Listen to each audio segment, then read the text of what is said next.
Alrighty, hello, all of you wonderful, wonderful people. It is your boy Rylion here, and I have a very special co-host, and I'm gonna mispronounce the name, so I'm gonna actually let you introduce with your name, because I always call you Arlius. Is that 100? Is that even right? No, but it has been really funny hearing you pronounce it this way this entire time. It is Aurelius. Aurelius. I knew it, and I think someone had corrected me once, and I was like, you know what? I gotta have the man say it himself, and you guys heard it here first. It is Aurelius, and Aurelius, my friend, how are you doing today, man? I'm doing good. I'm doing good. I'm prepared to see some hopefully excellent League gameplay. Oh, yeah. We are going to see some very amazing, excellent, high tier leveled challenger wishes they could play this good gameplay here tonight. That is for certain. We do have two pretty awesome teams. It is going to be a mid division game here today between Yuumis Doms and Ganked and Gooned. And as we already have in the chat, one of the Gooners themselves, RED, says he's already gooning. So let's get him a little bit further while they already have drafts started and you have the draft link up. How do you feel about these picks and bans here so far? We'll start off with Yumi's ban list. Ban list? I can't be certain as to who they're banning for, but I kind of like a TS ban. I think that champion's really annoying. Mm, Just the global map presence and then gold card is just stunning forever. absolutely. But yeah, I mean, I think everything else there's just generic strong champs.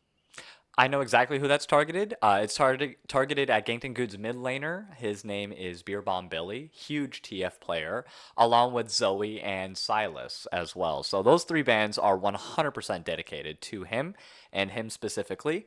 Meanwhile, their top laner, who I also know, by the way, or actually, no. Let me take that back. I'm pretty confident I know. Let me double check. It is. Damn. Nope, never mind. Oh wait, hold on. Never mind. I thought Ganked and Good had oh, interesting. Maybe they think he's playing and I'm not sure because it looks like they have a different mid laner here tonight. A loaf of bread it looks like is going mid. He's normally top lane. That's interesting. That's interesting. Well, I think they So, have a sub, if I recall. got you. Okay, So I I think thought it that was a completely different person, so never mind. I thought I had some insight, but never mind. I can throw that right out the window. So a loaf of bread is going to be going mid lane. It looks like Milka Bear is going to be in top. We have TRX. It looks like in the jungle. We have Giggling Good on ADC, and then Scarlet Knight on support there. So that's the lineup for the Ganked and Good squad on red. And for Yumi's Doms, we have the Dizzler in the top lane, Naga 1736 in the jungle. Oh no, I'm sorry. The Dizzler's in the mid lane, Grader's in the top lane, Submissive Yumi is the ADC, and then Kazakura is the support for Yumi's Doms. So the picks and bans now. Let's go ahead and focus in. I've been all over the place. My bad. I'm gonna reel it in for us now. Ganked and Goon's picks are looking pretty impressive so far. I can't lie. Every single one of these are on like my automatic ban list if I had more than one ban.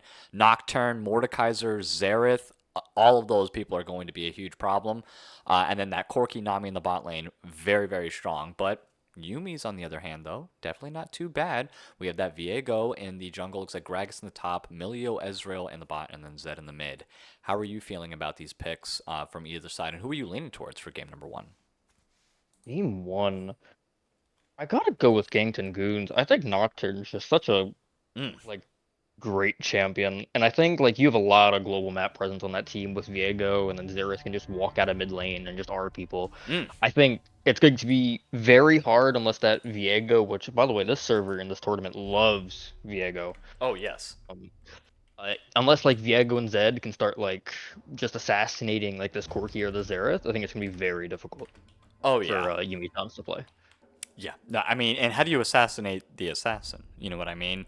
It's going to be hard for them to deal with Zed. He's going to just jump in, do his damage, jump right on out. And Nami is probably going to be the main target, or should be the main target, because she just has the heals, she has the shielding. But Zareth is also, I think, also going to be pretty high priority. His poking from far, after he hits that third level for his ultimate, he's just going to be able to one-shot any of the squishies. So Ezreal, Zed, if he doesn't have that much magic resist, which he probably should. I think this game between Mordekaiser and Nami's are definitely a little bit of MR, Very but very heavy AP team. yeah. But I am leaning towards your pick as well. I am leaning towards Ganked and Goon for game number one, but Yuumis Doms definitely, if they get ahead early just slightly on either Viego or Zed, I could see them absolutely snowballing out of control and then just taking the game from there.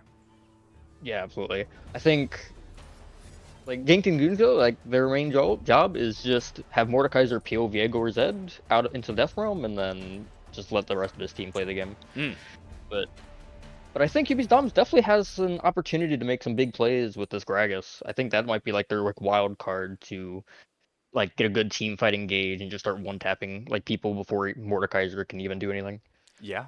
Yumi's has a lot of hard engage though, so Ganked and Goon can kind of play patient around it. They have a lot of poke between Corki and Xerath, so Nocturne he can kind of wait for the hard engage between the Zed or the Gragas or the Viego, and then hard focus down that Ezreal or the Milio if he technically wanted to, and then Corki, Nami, Mord, and Xerath can all just stay back, protect Corki at that point, protect Xerath, and then just kind of build that wall and just protect your hard damage dealers there, but a lot of ifs, ands, and buts, and it's just going to be about positioning here. But I think we're both in agreement with that Ganked and Goon prediction here. I'm just 51-49%. I just want to throw that out there. I'm slightly in favor of Ganked and Goon in this matchup, but Yumi's Doms is like right there, and if they take an inch, I think they'll take a mile. Yeah, I think their team snowballs extremely hard, and I think they also just have like a slightly stronger mid game with like Ezreal and Zed. But That's we true. will see. Yes. Everything can go out the window with some random skirmishes early. That's true. One bad team fight, and it's just gonna go ahead and turn. I don't know if you've been following the scrims and everything recently with the upper matches and things like that. It was sometimes a complete massacre. Other times we had one kill after like 12 minutes. It was just a crazy flip flop. So with the mid division, I expect to see a little bit less strategy and a little bit more just fighting. So I expect to see a lot of action. It could either that or it's going to turn into the most boring, like objective taken, like strategic, and just it's going to be like 0 kills at 15 minutes. I'd appreciate that, to be honest with you. I would actually appreciate that kind of game. If they were really that focused, having smart skirmishes and just nobody dies and it just is really good in that regards, or if they're just hard farming, that'd be a fun time. I'm not gonna lie, because then we'd have some really good late game play. That would be interesting. That means the team fights would be even more severe and way more risk. So it's going to be fun. We still have about a minute, though, before we get ready. So we are going to cut it to a short little intermission, though, while we get ready. So don't go anywhere. Your boy Aurelius, of course, and Rye Lion will be right back.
Alrighty, welcome back, all of you wonderful, wonderful people. It's your boy Ryline here, along with Aurelius, and we're bringing you all the action in tonight's matchup here between G and Yuumis Doms, or I'm just gonna call them Team Yumi here.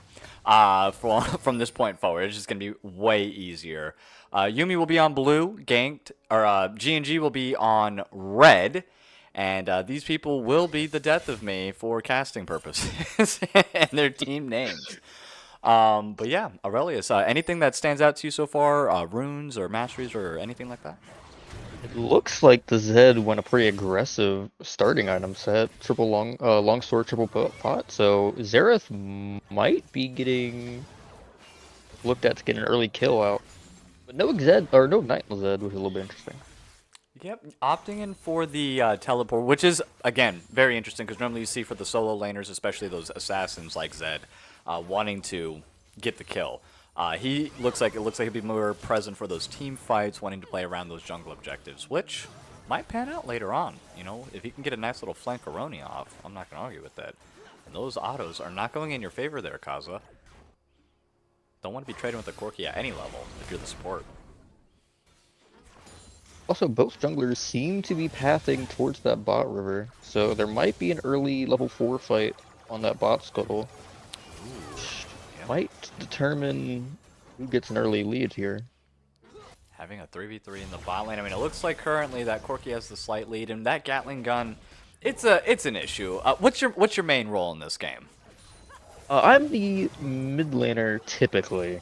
Mid laner typically. Okay, so are you more of like the assassin type, or do you like to go like the tank, Scalio? What's your play style? Typically I like playing my my mages like Ari or Talia.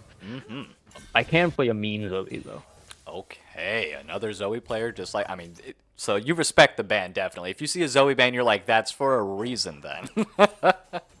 Yeah, a good Zoe can take over the game. Oh yeah. And their mid laner, who I thought was going to be playing Game 1, will be in fact playing for Game 2 and 3, who I think that Zoe Ban was for earlier. So we are going to see a matchup change for red side here going into Game 2 and 3. Again, that's G or Ganked and Gooners, or whatever their name is. I don't even fully remember it. Good enough. Good enough, right? And hey, you called it. Naga is already there in the bot lane being present, but they do want that scuttle first, and we might actually see a 1v1 between the junglers here. Now, Viego and Nocturne, who wins that one? I would assume Nocturne because of the fear. I would close, believe though. so, but it looks... Yeah, but it looks like because of the way like Viego just got the clear done faster, he will just... Nocturne will just give up the bot scuttle. It looks like top scuttle too. Yeah, Zed had way more priority than Xerath did, so he was able to roam up, and then he didn't want to be caught in that 2v1, so it's going to cost him 2 scuttles, and I've heard in the jungling world that is huge. I mean, 1 scuttle's bad enough, but double scuttle, you might as well kiss the entire jungle goodbye from this point forward, apparently. Maybe have a top dive here. Oh my god. He got double scuttle, followed up with a perfectly executed dive in the top lane, and goodbye Mordekaiser, hello First Blood, and it went on over to the Viego. That could not have been any smoother and sweeter here for Yuumis. I almost said G&G, but no, they're on red. Well, I'm kind of regretting my choices of who I thought was going to win this game now. I mean, we even gave a little asterisk though. If they were able to get ahead early, especially on the Zed or the Viego, that it would pose as a huge problem for G&G here. And it turns out we were spot on with that one. It's going to be an interesting game. It's mainly going to rely on this Mordekaiser, I guess, just ulting the Viego. But hopefully it just maintains the Viego getting the lead, and the Viego kind of just doesn't give his other laners kills. Because if you have a fed Viego and a fed Zed, it's probably not going to be a good day. Yeah, no, absolutely not. It's one of my biggest solo queue. It looks like 9 out of 10 solo queue games when I have this matchup, they're getting super fed. And I'm not having a good... I'm the ADC on the opposite team getting popped by the Zed instantly. So, Corki, buckle in. Hopefully you're able to maintain or get a lead in the bot lane there. It's pretty even. It looks like everywhere else. currently, except obviously that top lane gank in the early minute there. But outside of that, it's been pretty smooth sailing. Just that first blood gold difference, and that's pretty much it so far. Mid lane slightly in favor of Zed because of the electrocute proc there, but that's expected. How do you feel Into about that Zed, matchup? Zed and the Xerath. Mm-hmm.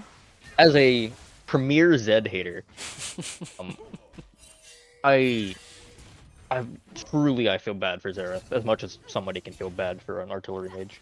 That's true. So, First, okay, cool. personally, I think Sante is a very good pick for Zed.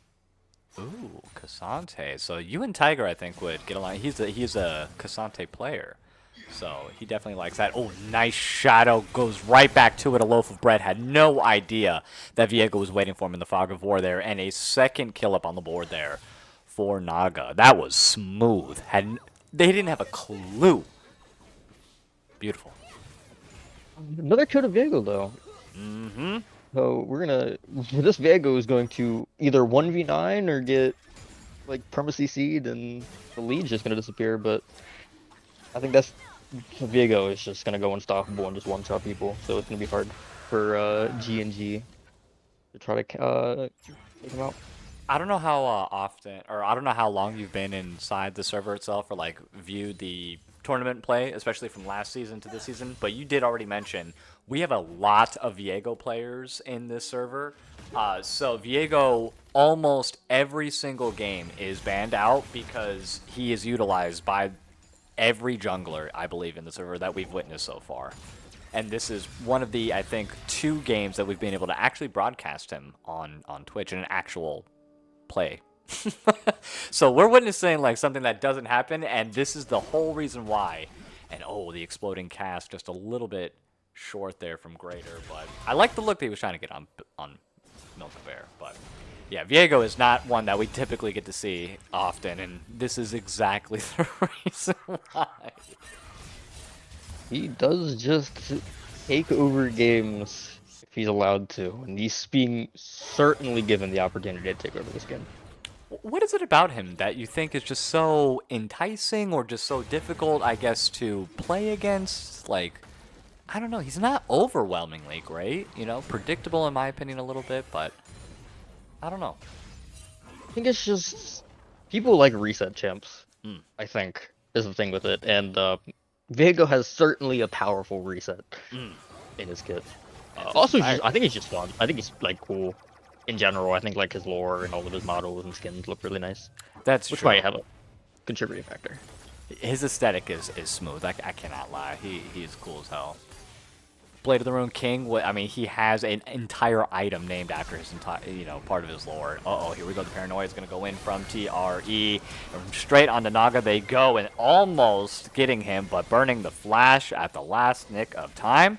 He was taken very low, and good job from Milio or Kazakura for the shields and the heals there. And between these two supports are the S+ tier echelon of supports, I believe, currently. Karma also, I think, joining up there, or should be on that list. Oh, nice roam from Xerath. Are any of the arcane artilleries going to hit? No, they're not. Oh, and giggling just barely, just running out of mana there, so not able to get much done outside of the Gatling gun there. There's so much fighting around the map. Oh my god. A lot is happening, but yet not a whole lot is occurring. Does that make sense? Like, there's no results from everything that's happening. It's just a lot of noise, which is fine. Yeah. Oh my god, submissive Yuumi. These people are crazy. Well, plates being, or just like some plates being taken, but that's about it. Mm-hmm. That's the thing with Nocturne Xerath, is the Nocturne can match that Viego gank, and then Xerath can just walk down and just R. Put a lot of pressure on like just both solo lanes. Or side lanes. Yeah, the semi-global ultis from both of them are just unreal. But I think that they match that with the mobility between the between the Zed and the Viego. Just being able to collapse when they need to, and look at the objective dominance that they hold right now in the early part of this game. They've gotten the early dragon. They're now getting the grubbies. I mean, Nocturne's aware, so oh, hold on, Kazakura finding himself in a lot of trouble here. Burns the heal. Nice shot from Ezreal. And hold on one second. We had a lot of fighting happening also on the other side of the map. And I think, yep, they did get all 3 grubbies on, like I said, they were focused on it. They had the dominance, but it's crazy. Man, if they can keep this up, they're just going to absolutely just take over. Dragons are so important. And, uh-oh, a loaf of bread. Able to dodge a lot of the damage. Doesn't get the execution from the Zed ultimate. Nice job. But Dizzler, he's already up 20 farm. He's just going to continue pushing him out of lane. He might as well, I mean, that's over 1 kill's worth of gold. I mean, it's just only uphill from here. Looks like bot lane might struggle. Oh, actually, they did not freeze the wave. I thought they would freeze the wave bot. It looks like bot's pretty even. It might just be pray this Corki gets strong enough to not get one shot. He's gonna have to hold on to that W. If he chooses to engage with the W, he's screwed. Yeah, like he has to use that exclusively, I think, for disengaging or evading by any means necessary here. And Milka Bear taking Greater here to the Nether, but it doesn't matter. Greater has the sustain, he has the damage, the belly bump for just getting him off of him. Who would you want to? Who should Mordekaiser focus in these team fights when they do eventually meet up? 1,000,000,000% you have to ult this Viego. Yeah, yeah. Baron, Dragon, absolutely, 1000%. Because one, it's the jungler, and like especially around objectives. At this point, you need to start like looking to prevent them from taking these dragons and stacking. And also, this guy's by far the most fed member of the team. See a fight going on here. There is, but I mean, Greater, just the zoning that he's able to do with the exploding cask. This is looking like a 20-minute Drake probably, and it's gonna be a soul for what's it called, Yuumis. It's not looking good. It is not looking good.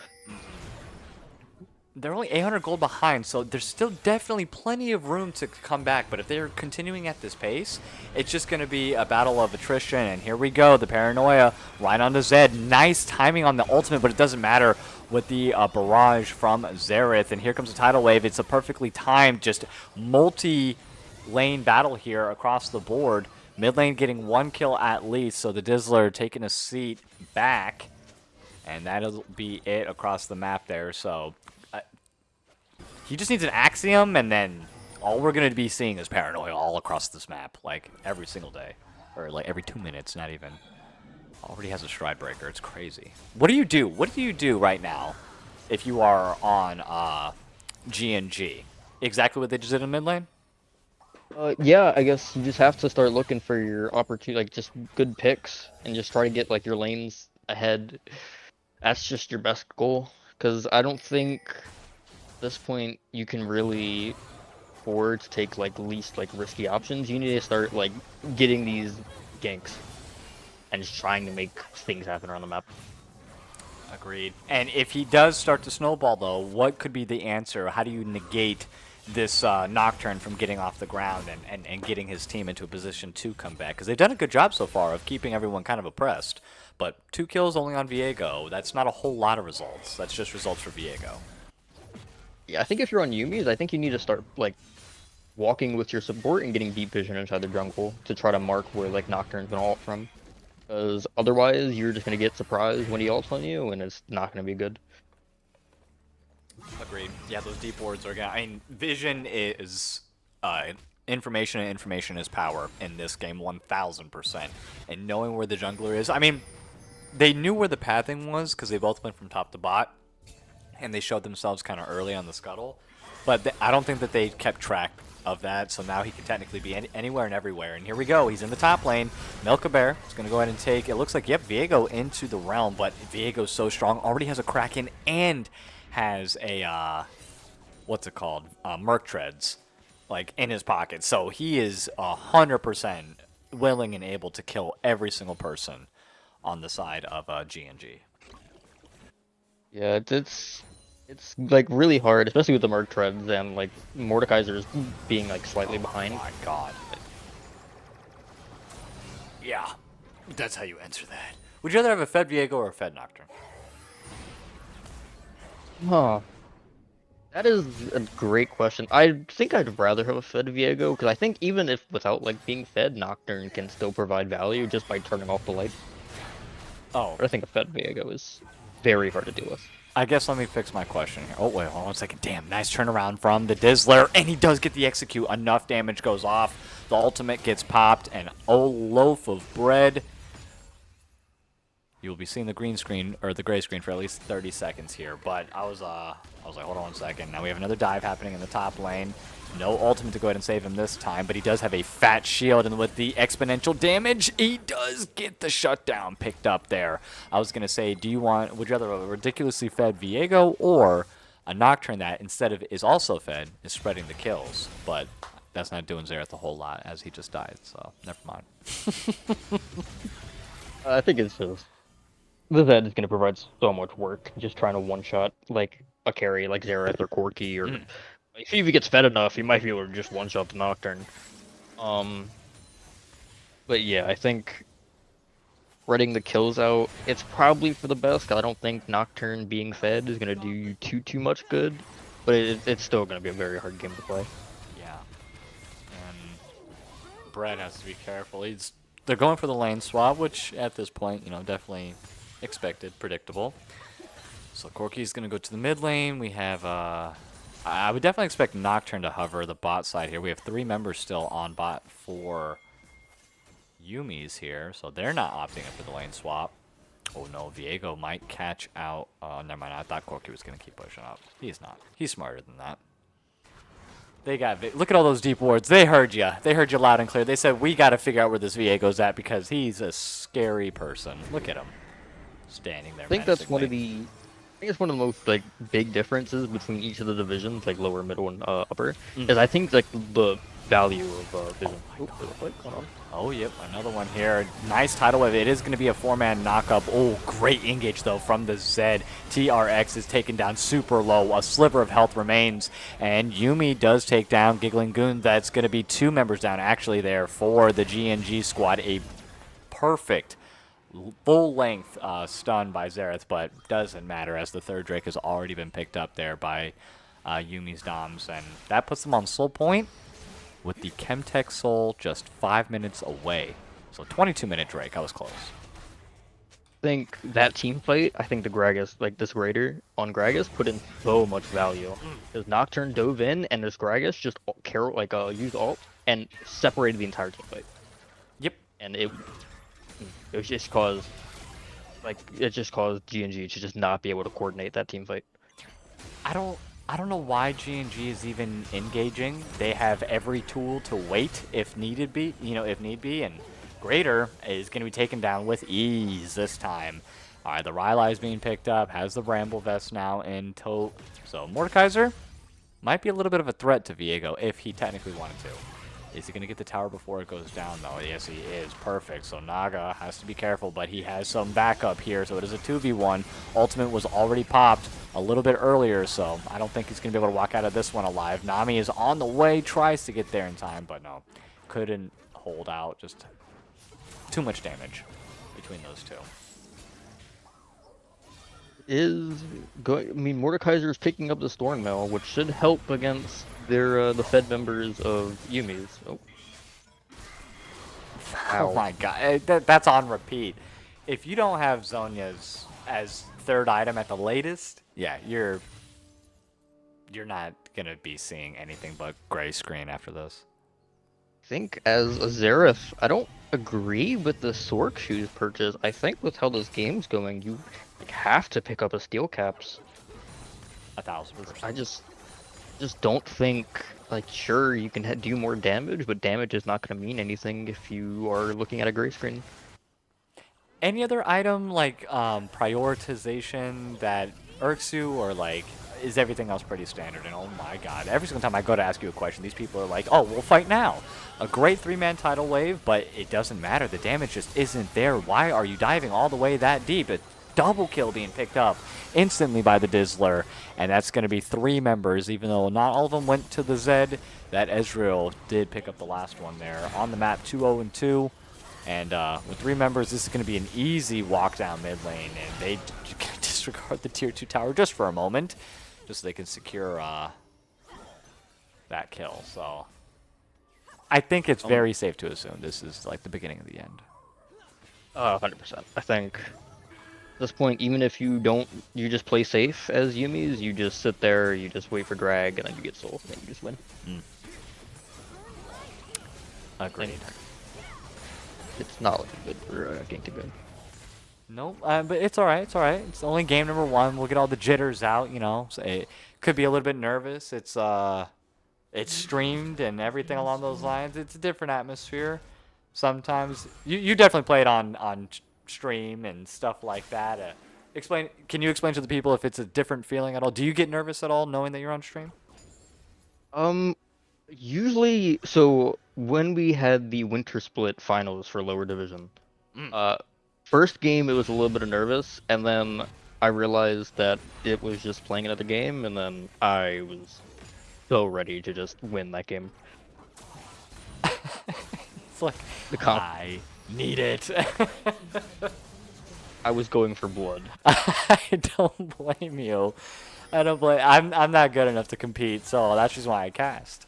And it's fun to see you guys and all the strats that you guys end up pulling out and the rivalries that just kind of develop over time. Was there any one specific team that you were just like, oh, I cannot wait to verse these people again? You know what I mean? Or this one particular person or team. Did you have that instance? Not really last season. I think this season, Sunday, we're actually my team's going against some former members of Circuit 22 from last season. Oh, really? Which should be fun. Yeah. Okay. The old C22A or Circuit 22 C22B? Because I know there was two. Oh my. Both team, it's a weird situation for what happened. There's only one Circuit 22 team, but like Circuit 22B, which won lower division last split, the jungler from there is on another team to see. Got you, and dear God, what an engage though. And this is the reason why it's like we don't really want to do that. If they engage, you hold all the power. That was a lot of resources used. I don't know if you saw that originally, but Gragas decided to flash E combo, hit Nami, like completely obliterated Nami. Exploding Cask went out, only hit one person, which was Nami, and took her out. Everything else was just not available. Nobody else was available. They had no reason to overextend or engage like that, and then they played right into the hands of G&G and almost practically got an entire team wipe there, and they might be able to pick up Baron. It could have been a little bit too slow. The death timers aren't that long, and that's a lot of damage, especially with the Ezreal ulti here. Everyone is back up, so they might have been playing their luck a little bit too long, but they are fully committed to the Baron. Are they going to be able to secure it? Let's see. They do get the Baron, and TRX along with Milkabear might have to give up their lives. Never mind the flash over the wall, the exploding cask as well. We have a lot of hard commit though. They are not done just yet. Great double bubble by Scarlet Knight. A loaf of bread lands the stun, so they are trying to stop it, but the flash forward barely misses with the stun there, and they are turned around. Nice ultimate from the Xerath, and he does take down one at least, but that is the only Baron left. Oh, never mind. Giggling Goon still holding it down in the middle of this tower here, but only for just the last second. One member remains with Baron, and that's a loaf of bread. After all of that. Dear God. I mean, I guess you still got the gold from the Baron, you still got the XP, so it's not a total wash, but I think you just take that like team fight victory that you get from that bot side, and then you just maybe seed that tier 1 mid, and then you call it a day. I can't even argue with that. I can't even argue with that in the least bit. But denying them Baron at least is also a good move. You know, it's just like them not getting Baron is a huge victory all on its own, even if all of the members of G&G died. So, you know, the fact that a loaf of bread still has it is 2 victories. It's a double victory, in my opinion. And, you know, now they have a little bit of room to work with. You know, they're only 2K, almost, about 2K gold down currently. So, most of the kills being on Zed and Viego, not necessarily the best look as we enter the 25-minute mark. I mean, yeah, especially with how that last fight went with Gragas engaging early, I think the team that engages seems to be like just loses. So I think you just watch each other. But I think a fight where you watch each other benefits Ganked and Goon with the Xerath and the Quirky Poke. So it's gonna be Absolutely. interesting to see what happens. Absolutely. Yeah, you cannot just be neutral here because neutral means, like you just said, being poked to death by the goons over there. We have Giggling Goon himself. We have a loaf of bread. TRX just has to hold on to the ultimate and just wait and wait and wait until they have had enough, and then wait for Greater to do his engage again, or wait for Naga to engage with Viego. But eventually, I think they will get tired of being poked and they will have to commit to something. But not entering that stage of the game just yet. The Dragon's going to be up in a minute 45 here, and they're trying to get maybe a potential fight. Get a couple of picks off or something along those lines. Okay, everyone's kind of dancing around. I'm taking a look at the item, seeing if anything. What is that, Hex Plate or what the hell's this skin? Yeah, Experimental Hex Plate. I forgot what it does, but Nocturne, I do see him build it pretty often. And he I looks believe kind it of gives tanky. some ultimate ability haste, and when he uses ult, he gets like some stats. I figured as much. It has to do something with his ultimate. Oh, okay. Not sure why he wasted that. I think it might have been a little bit too soon, but that's okay. The Dizzler does escape, though, yep, with his Shadow.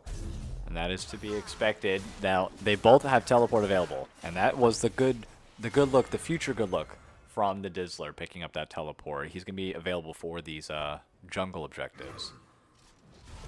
The problem with that play, though, is I think you won't have Mordekaiser R for this dragon when it spawns. Oh, Compared to the Zed ult. let's find out. I'm going to ping it. Oh, damn, I can't ping it. It doesn't tell me in real time. It's moving pretty quickly, though. If I gotta be honest, I would say it's probably on a 30-second... I think it might be just in time for the dragon. Maybe a second off. Gonna be close. It definitely will be close, and I don't know if you want to be playing this close, you know, in a tournament match. But oh, doesn't matter. Close is their middle name. TRX doesn't want to play the waiting game at all, as he engages immediately onto the Viego and takes him out. Naga is the first one gone, so this dragon will not be theirs this day. And Zed is going to get a lick back though. Scarlet Knight, see you later. Dashes Shadows back onto the backline here with Greater, who does a very nice two-man belly bump, but it doesn't matter with the solo damage on the Mordekaiser Q. It's more than enough to go ahead and take him out. 3 members for 1. The barrage from Xerath. Can he find the Zed? Nope. Happy feet over there. Able to dodge everything. And this dragon will be started. Could be a second potential Drake here. Chemtech for G&G. Yuumi, great job. A lot of damage, and does take out a loaf of bread there. They do get the second Drake, so that is good. And the Dizzler now coming back for vengeance. Ultimate is available, up in arms. Milk-a-Bear taken out immediately. Oh, triple shuriken. Almost hitting Gooner. But they'll go ahead and finally reset after a 5-minute long team fight. Dear God. Such scrappy fights. Every time. Think, you know, with the Viego going down early, you think it would be a G&G one team fight, and then it just keeps on going for another 4 minutes. They don't know. They don't know the definition of give up. No, I mean, hey, that's sometimes a good thing. That can sometimes be a very bad thing. Yeah. But it looks like it turned out good for Yuumis. Every situation is winnable to a degree. One situation that's not winnable is entering your own jungle without sweeping it first. That's a big no-no. And that is a free Baron, as we have a 40-second death timer now on TRE. So that kind of sucks. They were looking really good up until that point. Now they just got all the wind taken out of their sails. Yeah, having Nocturne get picked there is not a very good thing with Baron coming up, and I mean, it might be time to just siege and try to see what you can get for towers, maybe get an inhib. Yep, after this reset, I would expect maybe Mordekaiser, or I'm sorry, Gragas to go ahead and split. No, he needs to be a part of the team fight. His ultimate's way too good. Able to disperse everybody. They can get solo. It's too nice. Okay, also am slightly not really surprised, but typically you don't see full AP Gragas. Typically you see some like hybrid tank, at least building some HP. This is full burst. Gragas will kill your carry or whoever he jumps on. Full commit to the AP. How much AP does he have? Right. Sitting on 341 without a death cap. 340 without the death cap. And it doesn't look like he's building that next. It looks like the... what the hell? He has an Annihilator and a Fetish Codex? It looks like a rocket though. Interesting. Right, Normally that's like first, but alright. Luden Zeko, he went first, I guess. And then the...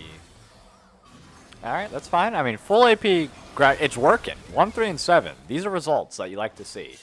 And Yep. these these cannons being just absolute menaces with this Baron buff. Just able to take down that tier 3. So they cracked open the base.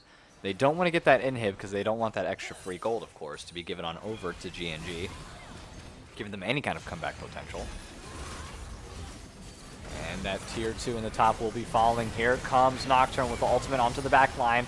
Does try to focus Kaza if he can, but no. Not able to get the kill, unfortunately, here. Milkabear left alone right in the middle of every single member of Yuumis Doms, and everybody limping away to the fountain to try to get to safety, but that exploding cask does find Scarlet Knight. Here comes the ultimate. Return, though, from Xerath. Does find one, will not find another. With Baron in hand, they do take the inhib in the top side, and they will take down the mid as well, allowing those supers to go ahead and march into the base. Dragon's up in a minute 20. I think that might be the next move for them. Yeah, I mean, that was a great move to just take that mid turret and then just rotate for that top turret and just keep on applying the siege with the Baron pressure. And I think that was a very interesting little team fight on that tier 2 top turret with almost nobody dying until the very end where that Mordekaiser going down. I think But way too much thankfully, commitment to it. Oh, my bad. Go ahead. I was gonna say, but like, because of the proximity to the fountain, they couldn't get anything more because they're the rest of the team just showed up. And I think they way overcommitted to protecting that tier 2. Just give it up. You know, everyone fall back to tier 3. They're gonna get it. We can go ahead and group up officially and try to do something as a 5-man squad, but Nocturne, I think, you know, tried to save Mordekaiser at the very end there, and it obviously did not work out very well. Yeah, I call them fake towers, when like they're just not worth defending. Absolutely. Especially like if it's like a tier 1 tower and like you're team fighting across the map, like just let them have it. Yeah, it's like it's not worth it's not worth anybody dying over. Not only are they gonna get the tower anyways, but then they're gonna get a kill. They're gonna be, oh no. This is why you also don't walk into the jungle again with absolutely no wards. Milkabear, you cannot 1v1. I'm sorry, Viego is way too strong there, and there's gonna be another dragon, the last dragon for Yuumis Doms, and with Soul, Baron just ran out. I think that might be enough with the 2 inhibs to take game 1. I think I hear the funeral march already. That was a fantastic cask by Greater to just separate 4 of them together. He's been on point with it, I can't lie. Who would be your MVP for Yuumis in game 1 here? I think Viego, just for getting getting everybody leads early, like just running around the map, keep diving top and then killing mid and then killing bot. I think I'd have to say it's Naga on the Viego. Yeah, Naga, you're definitely not wrong. I think he set up his team perfectly for success there. Zed is 8-1. I mean, he's been putting a lot of pressure on the squishies, assassinating and setting his team up for success. So it's definitely close between the two. But Naga got the Dizzler going, you know, in my opinion. That's a sentence I never thought I'd ever say in my entire life, but here we are. You know, and here we are. Another great exploding cast is going to land onto nobody. I thought it was going to put Nocturne in a little bit more difficult position, but no. All 3 inhibs are taken down now, and they're just going to reset. Why not? It seems like they're having trouble really getting the space, but with triple inhib, it's beginning the end for them. They just have too much poke. You know, between Corki and Xerath, it still makes it difficult to siege without Baron or other extras, you know? So if anything, the game will wait for like next 35 seconds for Yuumis Dons to take him, but other than that, I think it's going to be very difficult for G&G to come back from this game. Yeah, I don't know if they can even walk out of the base long enough to even attempt to take Baron or contest it in any way. With 3 waves of supers and each lane has 2 supers apiece, like, and they're just coming in droves. Look at them; they have 12 supers that they're gonna have to answer for, and they're just baiting the Baron. I don't think they're actually gonna hard commit until those supers are in the middle of their base. They might actually. Yep, never mind. They're gonna get it right on spawn. So good call there. And yeah, absolutely no response at all because, again, every lane is just going to be hard push. So I think this is it, my friend. I would have to agree. Good use by Yuumis to just use the pressure of the Baron to just try to catch him out in the jungle, because there's no way G&G can get this vision inside the jungle without having to face check like that, and didn't end up very good. Yep, that's what it all comes down to at the end of the day. It's just strategy, strategy, strategy. They're playing their cards very well. Paranoia is going to go ahead. He's trying to look for a gank from the back line here. Gets caught out by Greater, unfortunately, and that full AP Gragas, like you said, is just a huge problem. The Dizzler trying to get a sneaky little ultimate off, and Greater is going to go ahead and take out TRX onto the back line, but ooh, a shutdown actually being picked up. There goes the Dizzler as Milkabear is able to pick up that one, but in the 2v1 against the 2 other members, that is that bot lane, Kazukara and Submissive Yuumi, they will go ahead and take down the Mordekaiser. And with a base full of supers, and they're all baroned out, steroided out, it looks like.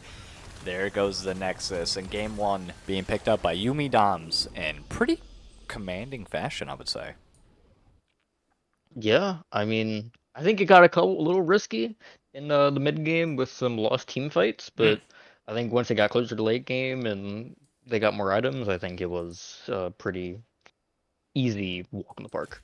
Absolutely. Yeah, give them an inch, they'll take a mile. We even said it early on. I mean, I know we both said probably, looking at the draft that G&G was looking a little bit better, looking a little bit nicer, but that Zed and that Viego, and look at that Gragas damage, crazy amount of works. I mean, everybody that was supposed to put out the damage put out the damage for Yuumi's here. So great, congratulations to them for winning game number 1. I hope we see a very dominant, focused game number 2 here, but I also want to see a mental reset. I'm a greedy little caster. I like 3 games. You know what I mean? I think everybody would like to see a 3-game series. Absolutely. But we are going to go ahead and cut it to a short little intermission, though, while we get ready for game number 2 for all you wonderful folks at home. So do not go anywhere. We will be right back.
Alrighty, welcome back, all of you wonderful, wonderful people. It's your boy Rylion and Aurelius here, and this is game number 2 between Ganked and Gooned and Yuumis Doms. Yuumis Doms took game number 1 in commanding fashion, and they are switching sides. So G&G will be on blue, Yuumis Doms will be on red.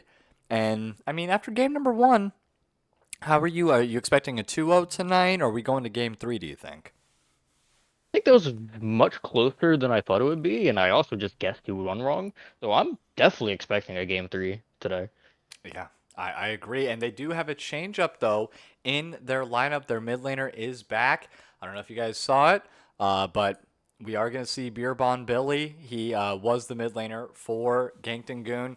Couldn't be there for game number 1, but he is here for game number 2. That's where we saw that TF ban last time, the Zoe ban, and stuff like that. And I do notice that Zoe wasn't banned in round number 1, so we might actually see it picked up.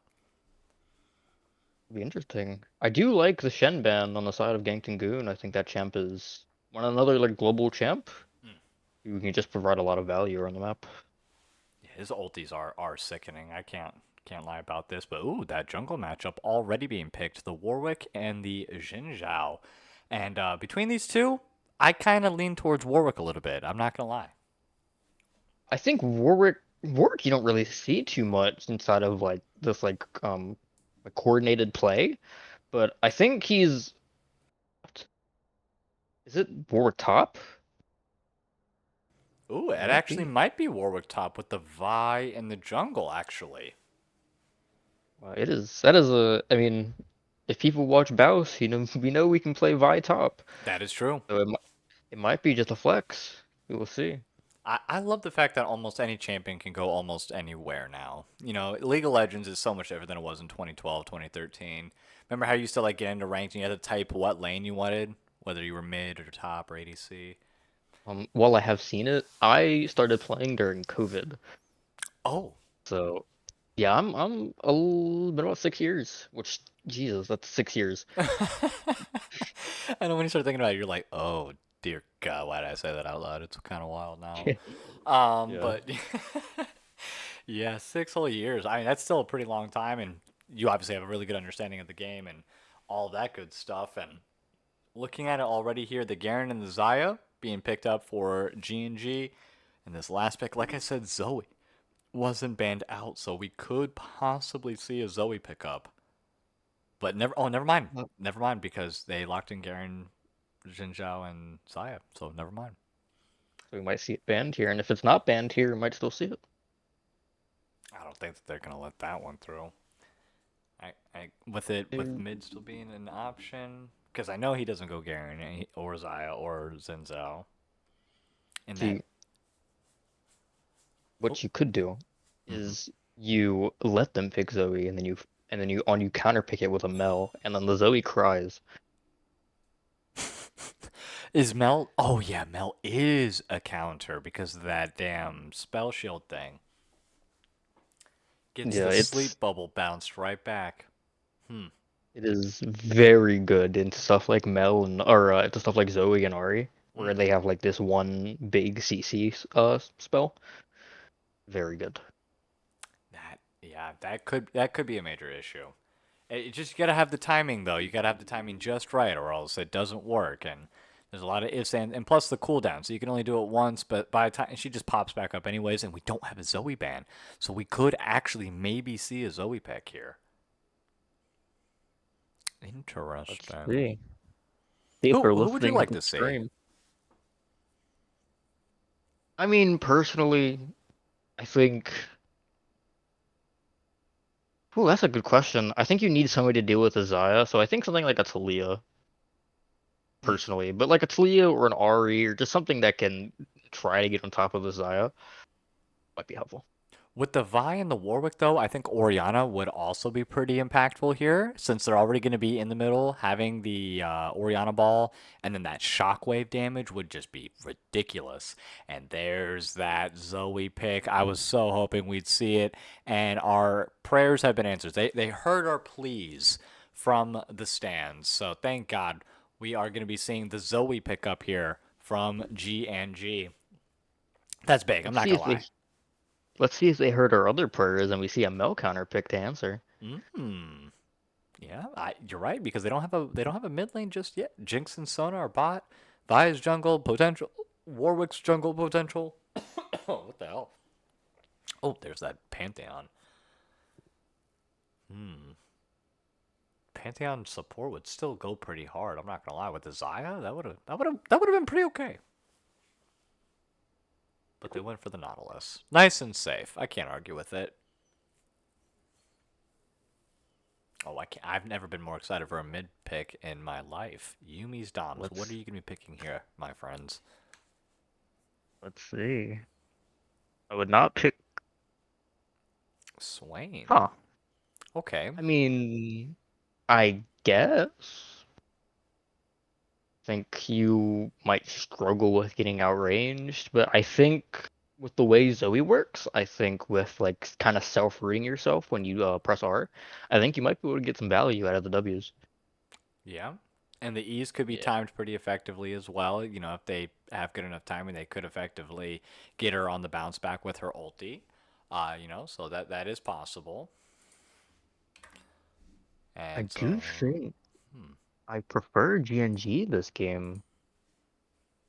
I think their draft is just better. Couldn't I tell you why. go ahead. Why G and G? Um, I just think this Garen might be a problem. Because I think even if you jump onto this, like the Xayah, I mean Xayah is very good in the Vi and Warwick. Mm. I think if you jump onto like the Zoe, if she ults in, you just get silenced. Then you get one shot by the Garen. They do have a lot, a lot of damage between the Zoe, the Xayah, the Garen, and the Xin and that's a thick front line that they have to work with between the Not, the Garen, and the Zen, right? So Zoe and Xayah can definitely play behind, stay pretty well protected. They have a lot of CC. They have a lot of things to disengage. Xayah is able to become untargetable for just a second. So the Vi ultimate, the Warwick ultimate, those types of things can be possibly negated just depending on the timing. Um, oh man, yeah, mm, I am gonna have to agree with you. I do like Ganked and Gooned a little bit in terms of their comp, but Yuumi's Doms, we saw what they were capable of last game. And with this game, the Jinx, the hyperscale that she has, and the pressure that the Vi and the Warwick have in the top lane as well, I could see them, you give them a little chink in the armor and they will go ahead and take full advantage. We saw that last game. So I'm actually going to be in favor of Yuumi's Doms here for game number 2 personally. See, I mean, your team comp does a pretty good job of like going on first target, then just letting Jinx get reset. But it'll be interesting to see if the Jinx dies before she can get a reset. I think that's gonna be like the crux of this game. Yeah, positioning, make sure she doesn't get caught out by a Zoe bubble or a Xin Zhao Q. That's going to be definitely unnecessary. They don't have the same kind of what was it called, setup like they had with the Gragas last time. So that is something that they don't have going for them. But I think Yumi's Doms just has they have enough to lock down between that Warwick and that Vi ultimate. That's enough to lock down one major key player on Ganked and Goon. And then, of course, that Sona, she's going to be able to follow up just in case if Garen or Xin Zhao are able to make it through and be anywhere of a threat to Jinx or herself, Sona, of course. So, I don't know. We'll have to see. It's always about ifs, ands, and buts in this game, you know? Yeah. But we do have a little bit of a little intermission while we get ready for the delay and everything. But your boy Aurelius and Ryline will be right back in just a couple minutes. Don't go anywhere.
Alrighty, welcome back, all of you wonderful, wonderful people. It's your boy Rylion and Aurelius, and this is game number 2 in tonight's matchup between Yuumis, Doms, and Ganked and Gooned, or G&G.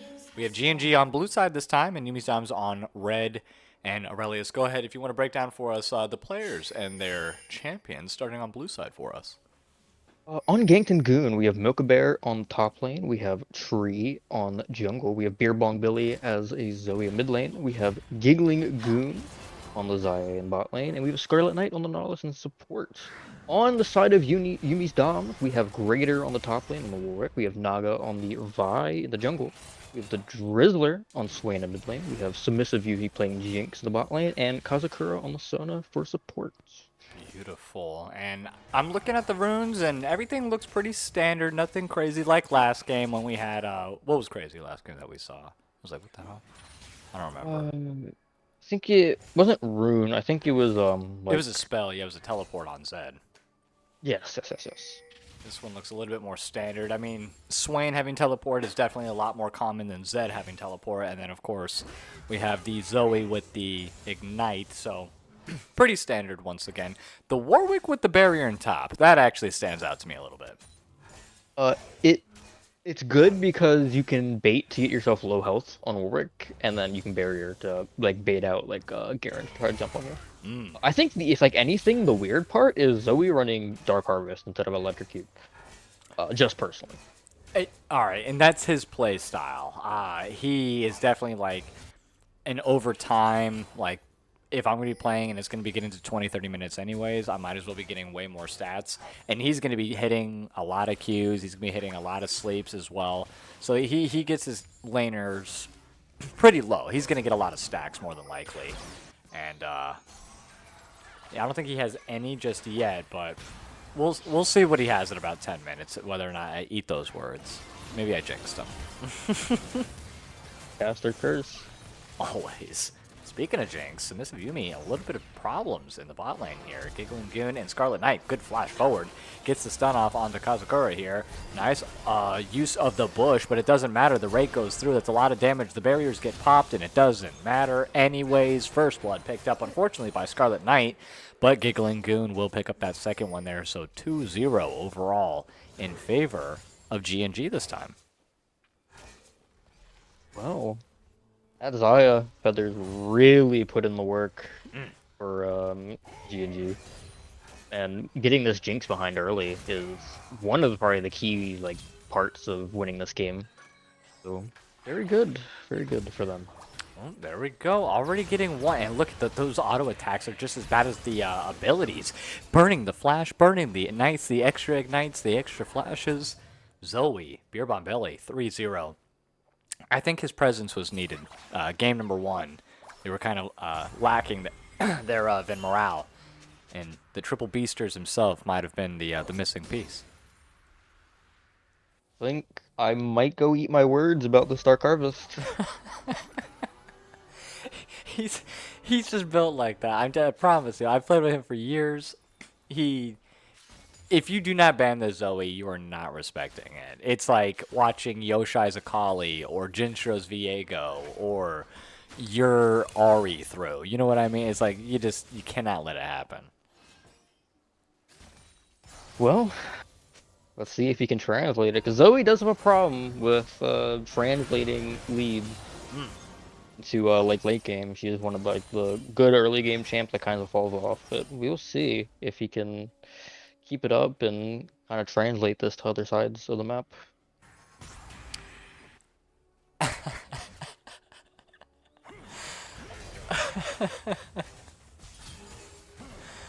Oh my god, Riku.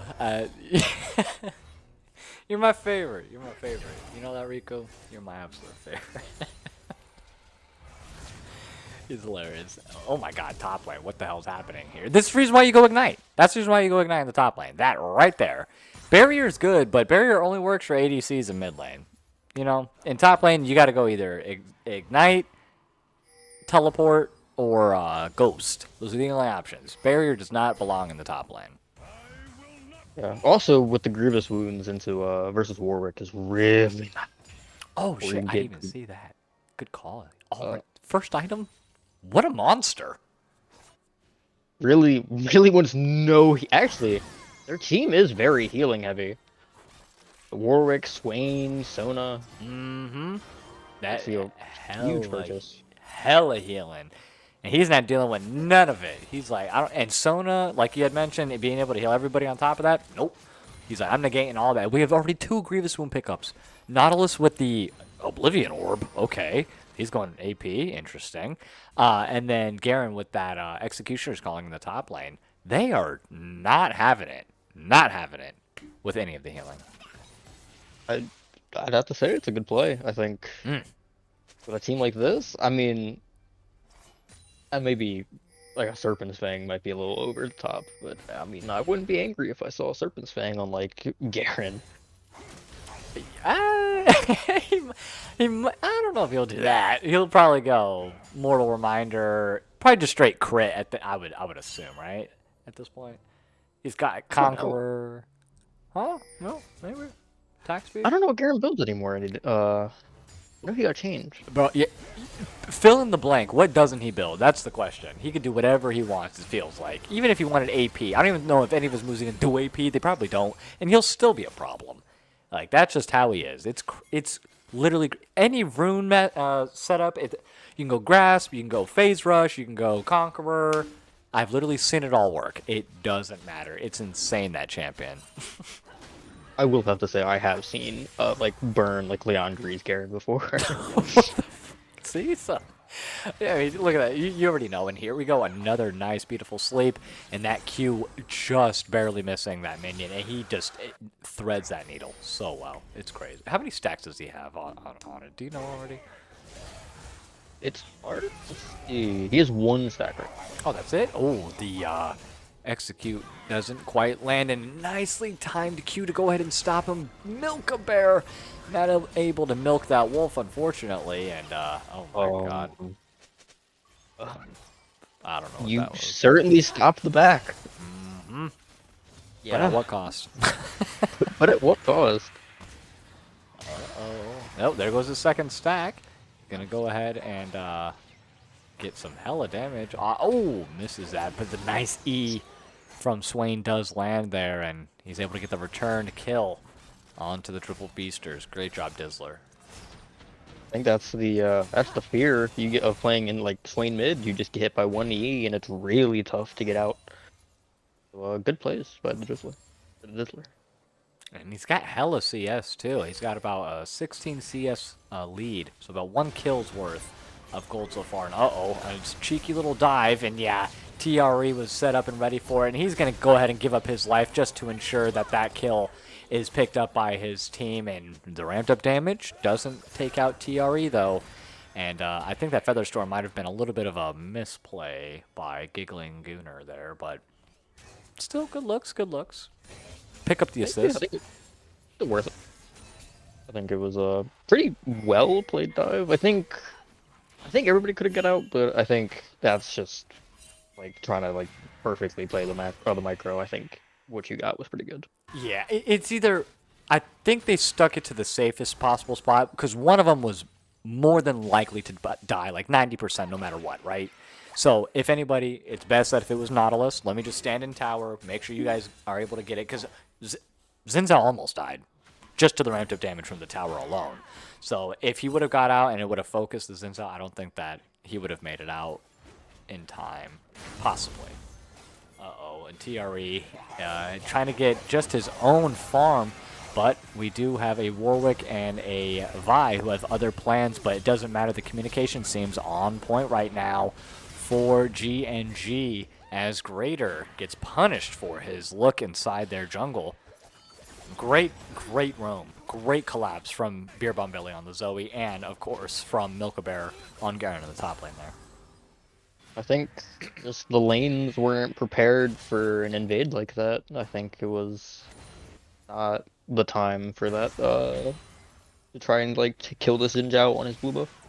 Yeah, definitely not. And, oh, go ahead. I'm sorry.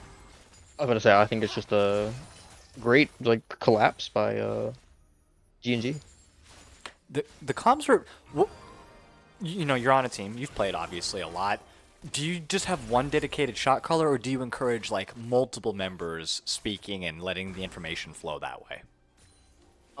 I think it depends on like what your team is and like who's like confident on your team. But at least for like my situation is early game like laning phase, we have like jungler kind of making most of the decisions about like, oh, I'm gonna go gank here. Unlucky. And I think as we move to like late game and like team fighting and macro, I think I usually take over, or just like somebody who has like a go button should take over of shot calling. Gotcha. Well, that is nice. And I want to give a little shout out to a special little SF Owl for the Prime sub just a little bit ago. I don't have alerts set up just yet for the new channel, but I will. I promise you guys. And a link, DOMC, for the follow 16 minutes ago. Don't think I forgot you, Papa. Thank you so much for the follow. You guys are absolutely amazing. And a nice hook is going to get landed there by Kazakura. And just like that, those 80... Support players, hear me out. High risk comes with utility mages, you know, Karma, Sona. When you see the Nautilus get locked in, just kiss that lane goodbye. You do not have any priority. If you even try to step up, you're going to get hooked instantly. So unless your jungler's there or your mid laner's roaming, just like Swain is trying to do down here, but it doesn't matter because look at all that damage. Dear God. Nice Swain dive. can clean up. Can he do it? Yeah. Kickling Goon's like, I'm not sticking around for this. Double kill being picked up? Nice. Kazakura, Sona double kill, Liddy. I mean, somebody got kills. The most unhyped double kill I've ever cast in my entire life was that one right there. And and they're gonna take the dragon. That's smart. I can't argue with that. No priority on bot lane. Yeah, definitely take that dragon. Zoe looking for a sneaky little Q over the wall, but no. And I don't think Warwick is able to be in lane at all with Garen anymore. I think that is said and done. Yeah, I think as soon as he picked up Executioner Skull, and Uh, it's gonna be rough for the Warwick. 100%. And nice chase here from Naga. Oh, the Feather Storm right at the perfectly timed frame moment to dodge that Vi Q. And unfortunately, Scarlet Knight met the fate. Has to see the green screen or gray screen for right now, but Beer Bomb Billy able to escape. Nice job. And same thing with Giggling Goon. And I don't know why you keep trying this, Grader. This is the definition of insanity. Trying the same thing over and over and over again, expecting a different result. All he has to do is ulti. Bing. Oh, there's the barrier that you were talking about. Just out of the tower range, though, unfortunately. So almost a great look for Grader there. I almost ate my words. I legitimately almost ate my words. On that barrier talk earlier.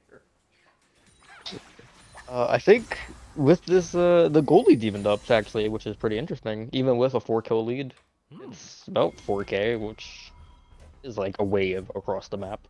All wins. Where did all that gold come from? I guess catching Probably back up. Yeah, I guess that Sona double kill really actually helped. And that's not where you want the gold to be funneled to, but I guess overall as a team it made it look really good. Yeah, that's I so mean, funny. let's see, where are the gold leads around the map? The top gold lead's pretty even.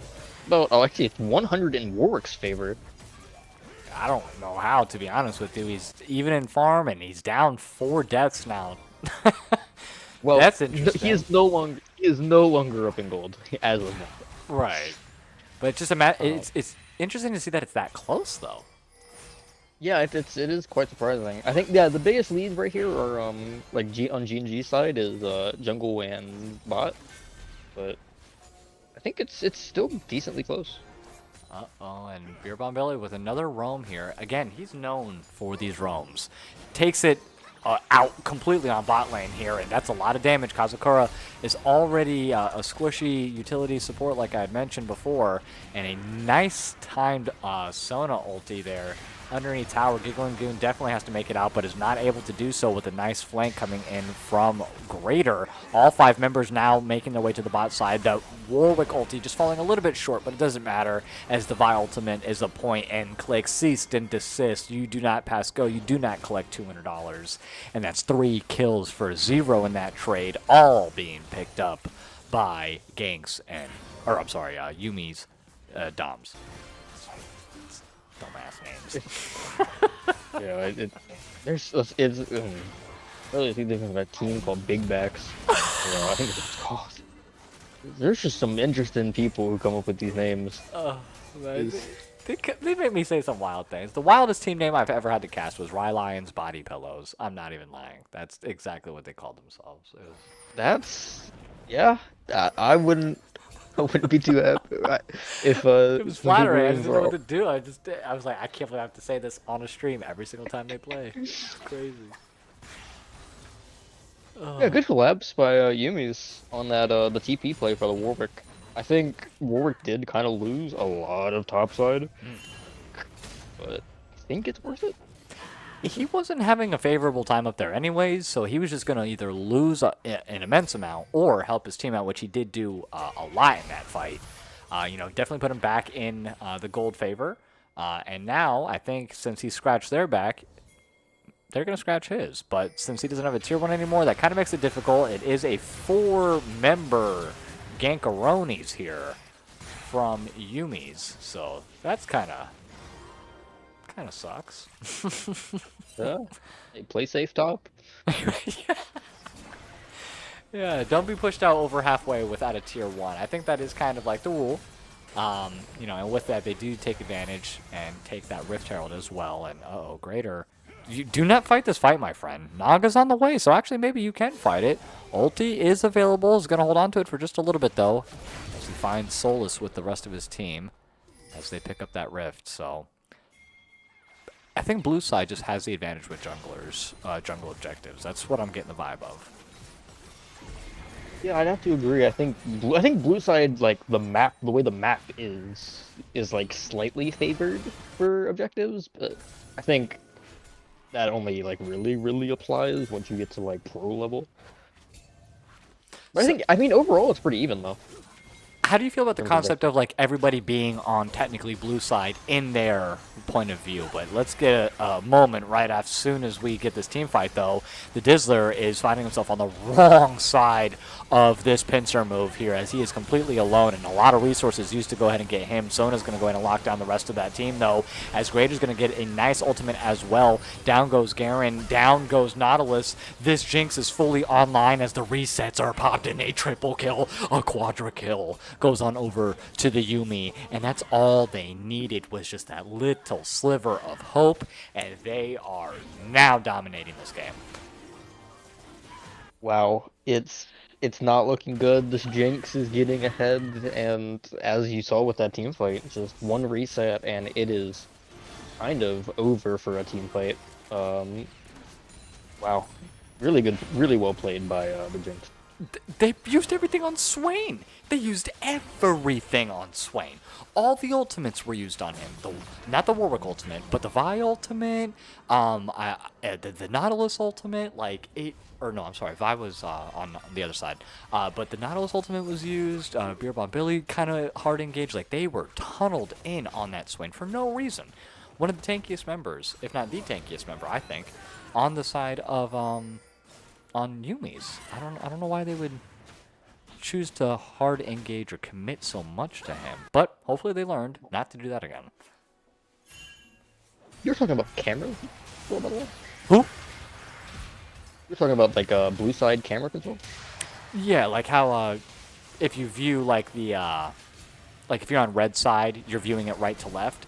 I don't know if you ever played Heroes of the Storm, but you always played left to right, no matter what side you're on. There's a couple of games that are like that, where you're always on the same side. Oh, damn. All right, hold on. Big root. Yeah. That was hella CC chain there, and they're getting just ran down underneath their own tower right now. That's a lot of damage. That Jinx is pretty big.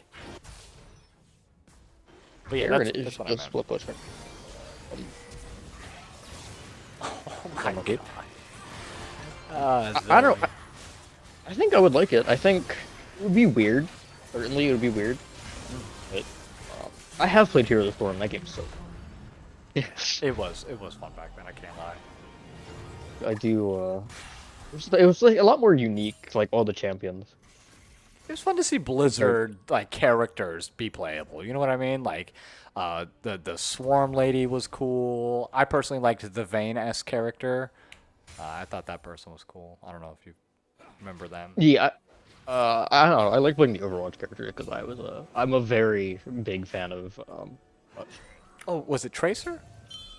It might have been Tracer. Gotcha. She kind of just dashes around. Riku said Teemo Yoshai ain't carrying. Teemu Yoshai, you're such an Teemu. Who's the in this circumstance? Which one's the Teemu Yoshai? I believe it is Beer Bong Billy. Oh, Grader. I would take. I think Teemu Yoshai would be like probably the best mid laner in mid division. I'm not gonna lie, like yeah, being compared to Yoshai, even if I was a junior version, would be like, thank you. I'll take it. I will gladly take that. Are you kidding me? That's amazing. That's a huge compliment. And they are finding themselves in a pretty nice position right now as they enter into the mid game. I mean, both teams, there is about a 4K gold lead right now in favor of Yuumis, but G&G is really not that far behind, pretty spread out in terms of kills. Everyone has a little piece of the pie, and a lot of available shutdowns to pick from if they were to focus down any of these members here. Who should be the primary target, you think, for blue side to focus on? Certainly not Swain again. I think your one and only target is this Jinx. I don't think this Warwick's gonna be a problem as soon as you apply Grievous Wounds to him. I think this Jinx needs to die before the first member of your team dies, or else it is going to be a wash and the team fight's just gonna end. Now, they don't have any kind of like hard lockdown. How's that achievable? I think you just have to flash Nautilus or this Jinx on repeat every time it's up, and then hopefully Garen has enough time to get on top of her. Okay. But I agree. I mean, it just sucks that they can't do anything for 5 whole minutes. It's gonna be rough. I think you're gonna have to. I mean, hey, one team fight is a Baron, and that could beat some turrets. That is true. And Dragon's up in 45 seconds here. It is going to be a potential soul point for Yuumis or the second Drake for G&G if they decide to, set up for it. They don't have a whole lot of vision. Both teams don't really have a whole lot of vision.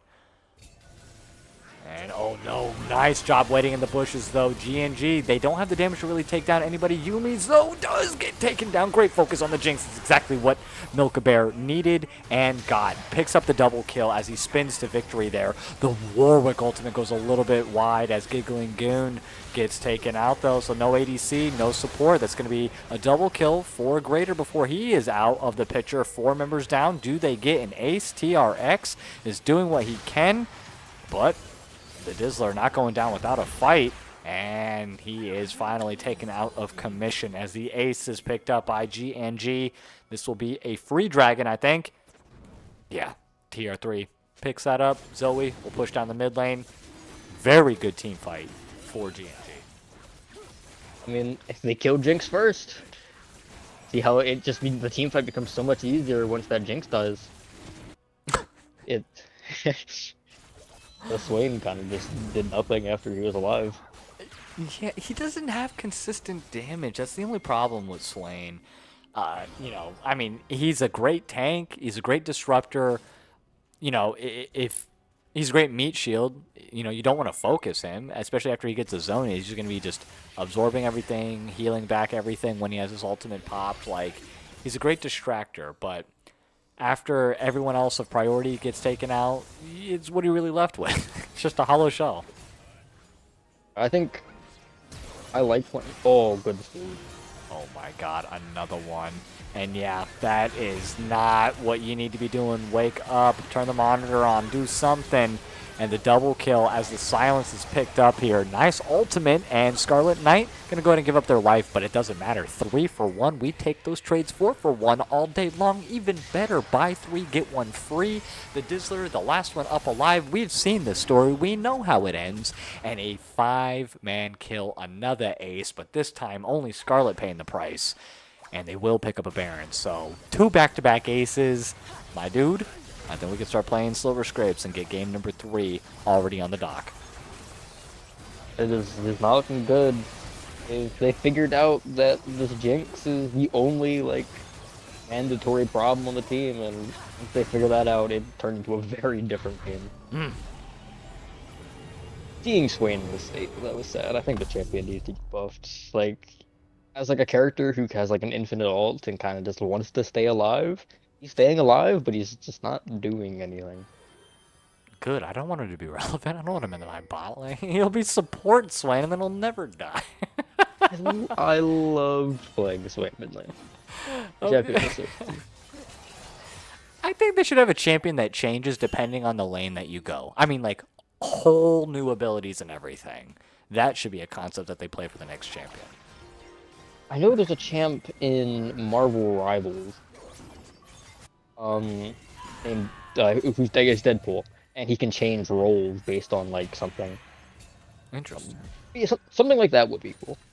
Yeah, that would be a fun little thing, because it's like, oh, where's this champion going? It's like literally anywhere. We don't know. Or we have another AP mid laner coming in, so it's fun. It's like the 4th AP mid laner out of the last 10 champs. Yeah, I know, right? They you can tell what they kind of are favoring, and oh my god, Naga is taking a huge amount of damage just straight to the dome there. So that, I mean, luckily there's no jungle objective up right now, but yeah, definitely need to be a lot more prepared. And Greater has come back from a seemingly like dead matchup. He's 6-6-6 right now, 192 farm. You think he could take on Garen in the 1v1 or no? Absolutely not. It's still a 2-level down lead, and this Garen has a level 3R. I think it's gonna be rough. Is that absolutely not? I'm trying to give a little bit of hope. Garen right now is around 3k gold up on this Warwick. Good point. You know what? You make a fair argument. I can't even argue it. None of those facts that you just said. The 2-level difference is big. The not level 3 ultimate is also big. And yeah, he gets the suppression even if he does get a level 3 ulti, but that execute from Garen is just way too big. Missing any amount of health, essentially, and having this execute or Mortal Reminder already completed, like he's not getting anything back. That's his whole kit is negated right there from one item. Yeah, it's not gonna be. I think you have to send a little bit more than just the Warwick. Probably like at least maybe even just have to send the Jinx for the Garen and like just like send the team fight on top of him. I Because think he's large. Vi and Warwick could probably do it. We'll have to see. We'll have to see. Oh I think no. it's gonna be close. Oh, Naga. Naga, Naga, no, you cannot be in your jungle. You just saw them like a couple minutes ago on the top side, and I mean, you just got pushed out of your own jungle like a minute ago from the Zoe alone. Like, they were definitely prepared for that. That's rough.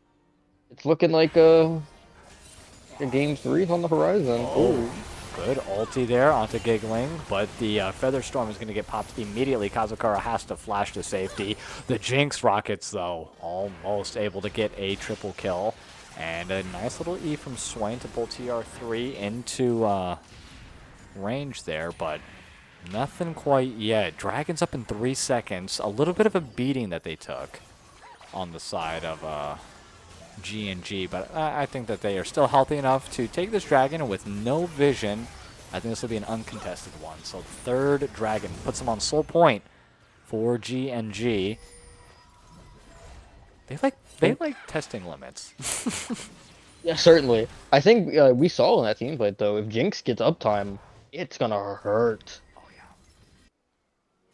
But What does she I think have currently? Hex Optics, LDR, Phantom Dancer. Yep, the IE just. I was like, right as soon as that IE gets built, huge problem. And I don't know if I would have went with PD in this one. I think I would have went Runin's Hurricane instead, personally. yeah, I think with just like get some AoE on the Garen and the Zinjao and all of it. A decent front line. But I think the Sona is scaled. I think for lane phase, you're kind of expected to lose against Nautilus. I think the Sona has definitely gotten her stacks and is going to be a big problem in keeping just like Jinx alive. Yeah. Yeah, Jinx is. I mean, she is Protect the President. If this Jinx goes down, that is all of the damage for Yuumis there. So if Zinzao or if Nautilus is able to get that flash ultimate like you were mentioning and just zone her off, they're not going to be able to do much around this next Baron fight, which is happening in 1 minute here. So this could potentially be the last team fight of game number 2. At the rate we're going, I'm hoping we see a game 3. I got tired of ads. Oh, I don't blame you. Oh, Aurelius with the sub himself, my dog. Yeah, He said, no, I got no more tired ads. of ads. You're watching it live. You don't even get it. Eh. It's nice to have the Twitch chat open. Just saying, yeah, no, I agree. But Baron's up in 25 seconds here. We have Jinx, 4 items, Xayah 4 items. I mean, both ADCs are huge. Teleport being used by the Warwick. Garen is up and available, has his teleport as well, but is just deciding to push out into the bot side here. What's the call for Garen? What's the call for Garen? Gonna keep on committing, it looks like. And Swain's gonna have to back off. Gets stopped, though, by the Nautilus. Oh my god, the fighting has commenced here. TR3 trying to look for something onto the back line. Same thing with Beer Bomb Billing, looking for a cheeky little flank here. Scarlet is gonna go ahead and take a lot of damage, and the teleport comes finally from Milk. But it doesn't matter. The execute comes through. Down goes Dizzler. But 2 members here for G&G are going to fall. Giggling Gooned is doing a great job kiting and is able to get the Guardian's Angel popped onto the Vi here. Greater takes the Feather Storm right to the face. And Jinx, not wanting to step up, it gets caught out by the sleep. Oh, Kazakura, you took all of that damage, but it doesn't matter because the AoE damage from the Zoe is just too much here. And Milka-Bear, with the perfectly timed teleport, I think turned that entire fight. And Giggling with the kiting, and Zoe with the flanking and the positioning and the bursting. Everything went so well for G&G there. I could not have asked for anything better from them. Gooned looks like prime like Uzi in that team fight. He's just kiting that Vi and making sure he does not die. Then it looked like a bad team fight at first, with Xin Zhao kind of being on the other side of the map and getting caught out and then dying to this Jinx. But it ended up to be pretty good with just the core of Garen, Zoe, and Xayah. All you need, so it's a little bit of luck and a little bit of faith, and I lose faith very easily, especially when I'm playing this game. I cannot lie. If I'm like, oh damn, this is a bad position, we just lost, and all of a sudden it's like the RNG gods are on my side. Don't worry, got enough autos in, and Xayah again, like you said, that perfect kiting. It just the inner Uzi coming out. And able to get that Guardian's Angel and enough space and enough time for the rest of the team to show up. Just so well played by the double G's. Oh man, they're fighting hard. They don't want to lose 2-0, and I don't blame them. How much longer do you think that they can either hold this off or until that they finally take over and win this game? I don't know. I think they want to end sooner because I think this Jinx is about to hit like 6 items, and I think that's like one rocket. Oh my god. No way that this is actually going to do anything. Oh, I was about to say. No damage to that swing. That's negative damage. It healed him a little bit. These sleeps are problematic, to say the least. They go so far through the terrain. If you don't know Zoe's bubbles, not you, I know you know this, because you're a mid laner, and you play her. Yeah, if you throw Zoe's bubble, guys, through the terrain, it'll go through like Bard's magical journey. It'll go through the entire freaking thing. It's crazy how far that thing can go. Sad part is it doesn't go through. Oh, hold on 1 second. It doesn't go through, and then it goes through all these. It's champions, that's for damn certain. As Beerbomb Billy is on a rampage, takes out the Warwick, and they are just playing front to back. They do not give a crap at all. And 4 members, all of them there, and all of them gone. The GA, you're only delaying the inevitable here as the ace is picked up, and with the 3rd or 4th ace in a row, they don't even need the Dragon. They don't need the Baron. They're just going to go ahead and march down that mid lane and take over. Congratulations to them. Seriously, that was a really, really hard-fought early game, but right as soon as they got that little wedge put in there, that's all they needed. Just ace after ace after ace. Me one Dark Harvest stack on the Zoe at the end of the game. Only one. Not bad. Hey, it did a lot of damage to that Jinx. Yes, it The end. I wonder how many did he actually have at the end? Yeah, 21. He had 21 Dark Harvest Oh, stacks. 21. I thought you said 1. I thought you were being facetious, No. being like, oh, No, remember how I no. said Dark Harvest wouldn't be anything? He only had 1 stack. I was like, oh, okay. No. It put in some value. Put in some value. Absolutely. Let's go ahead and take a look at the damages here overall. I mean, I would assume, Zoe was just hitting so many bubbles, but the Xayah was going crazy with it. The stats don't even went up here. They broke the game. All right, well. Xayah had top damage. Zoe was a little bit behind for Jara Ganked. But yeah, I think MVP of that game is probably Xayah. I think just the kiting and putting out the damage and like winning early really helped secure the victory. Oh, yeah.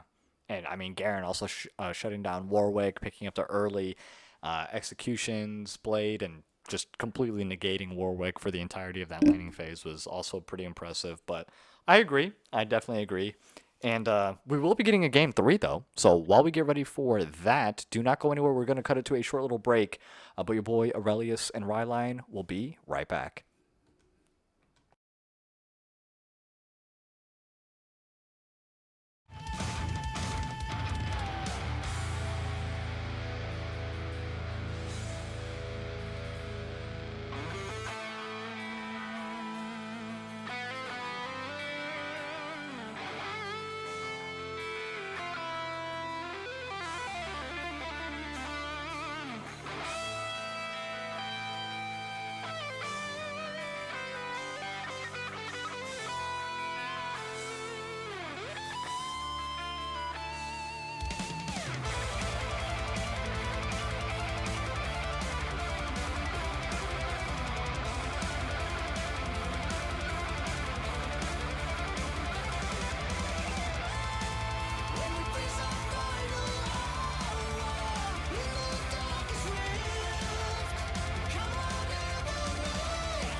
Alrighty, welcome back, all of you wonderful, wonderful people. It's your boy Ryline here with Aurelius, and we are in game number 3 for tonight's matchup between Yuumis, Doms, and Ganked and Gooned. And same sides as game number 2, G&G will be on blue, Yuumis, Doms will be on red. I mean, game number 1, Yuumis, game number 2, G&G. What are you thinking for game number 3? I think we're gonna see some more interesting picks as champ pools kind of dwindle. But I think it's gonna be a good game. I think tension's high, 1-1. I think we're in for a pretty good game three. Desperate. Now, you said interesting picks. What would be an interesting pick to you in this case?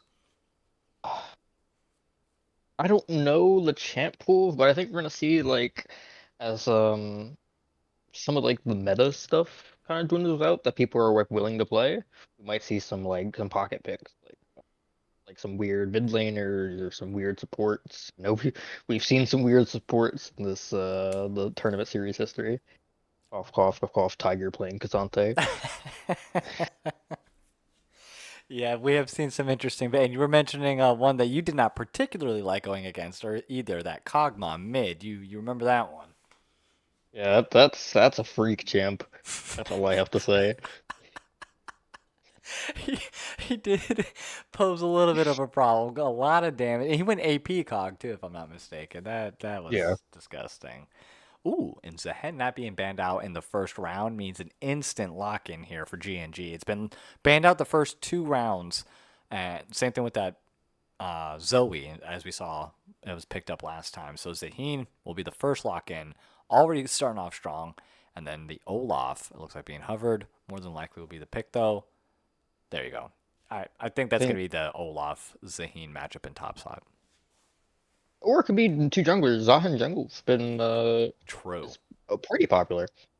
Um, I'm a big fan of this Olaf pick. I think this champ is, unless you like draft around like countering it, I think this champ is a problem, especially with things like Xayah gone. That's true. He's also my gym inspiration goals, by the way. Look at that arm. Yeah, Ridiculous. he is that and the Trinidad. Yeah, same. Well, All, he only all the has one all the arm, though. stellar. He's only got one arm. Hey, sometimes one arm's all you need. That is very true. Cannot argue with that logic. But that Lulu also being locked in here for Yumi's Doms. A really good utility support. We had mentioned a couple utility supports earlier. Nami, and who was round 1? It was Nami and Milio. 2, I think, S plus tier. And that Lulu Yunara matchup I was about to mention, if they were on the same team, would have been crazy good. But Karma, I think, would also be a pretty good matchup with Yunara here. Who do you like to be paired up with Lulu if you get a Lulu on your team? Ideally, I mean something like a Jinx, but obviously that's been picked. Yep. I don't know. I think you want like a kind of a maybe a Kog'Maw. Honestly, like a Lulu Ooh, Kog'Maw would be kind of yes. big. Can melt down that Zahen. And there's the Karma Yunara bot lane duo. That's a very, very strong duo, especially in level 1. It's underappreciated, I think, the amount of damage that Yunara does. Twitch, I think, would also be a pretty good matchup with the Lulu in the bot lane. But Vayne, that's another one that we've been seeing a lot picked recently as well. She does really good into the 1v1 matchup. So if she's just straight up in a fight with the ADC, Baba Booey, she's able to duke it out. And I think do pretty well. Into the tanks as well. So even if you do get a pretty tanky matchup on the other team, that's what she does, baby. She specializes in the tank destroying business, and business is good, as tanks are kind of in the meta right now. So that's a pretty solid ADC pick, and the Lulu matchup just makes her even more difficult to deal with. Yeah, I have to agree. I think this Vayne pick kind of prevents you from playing like a tank top, Mm. unless you like really confident in your tank ability.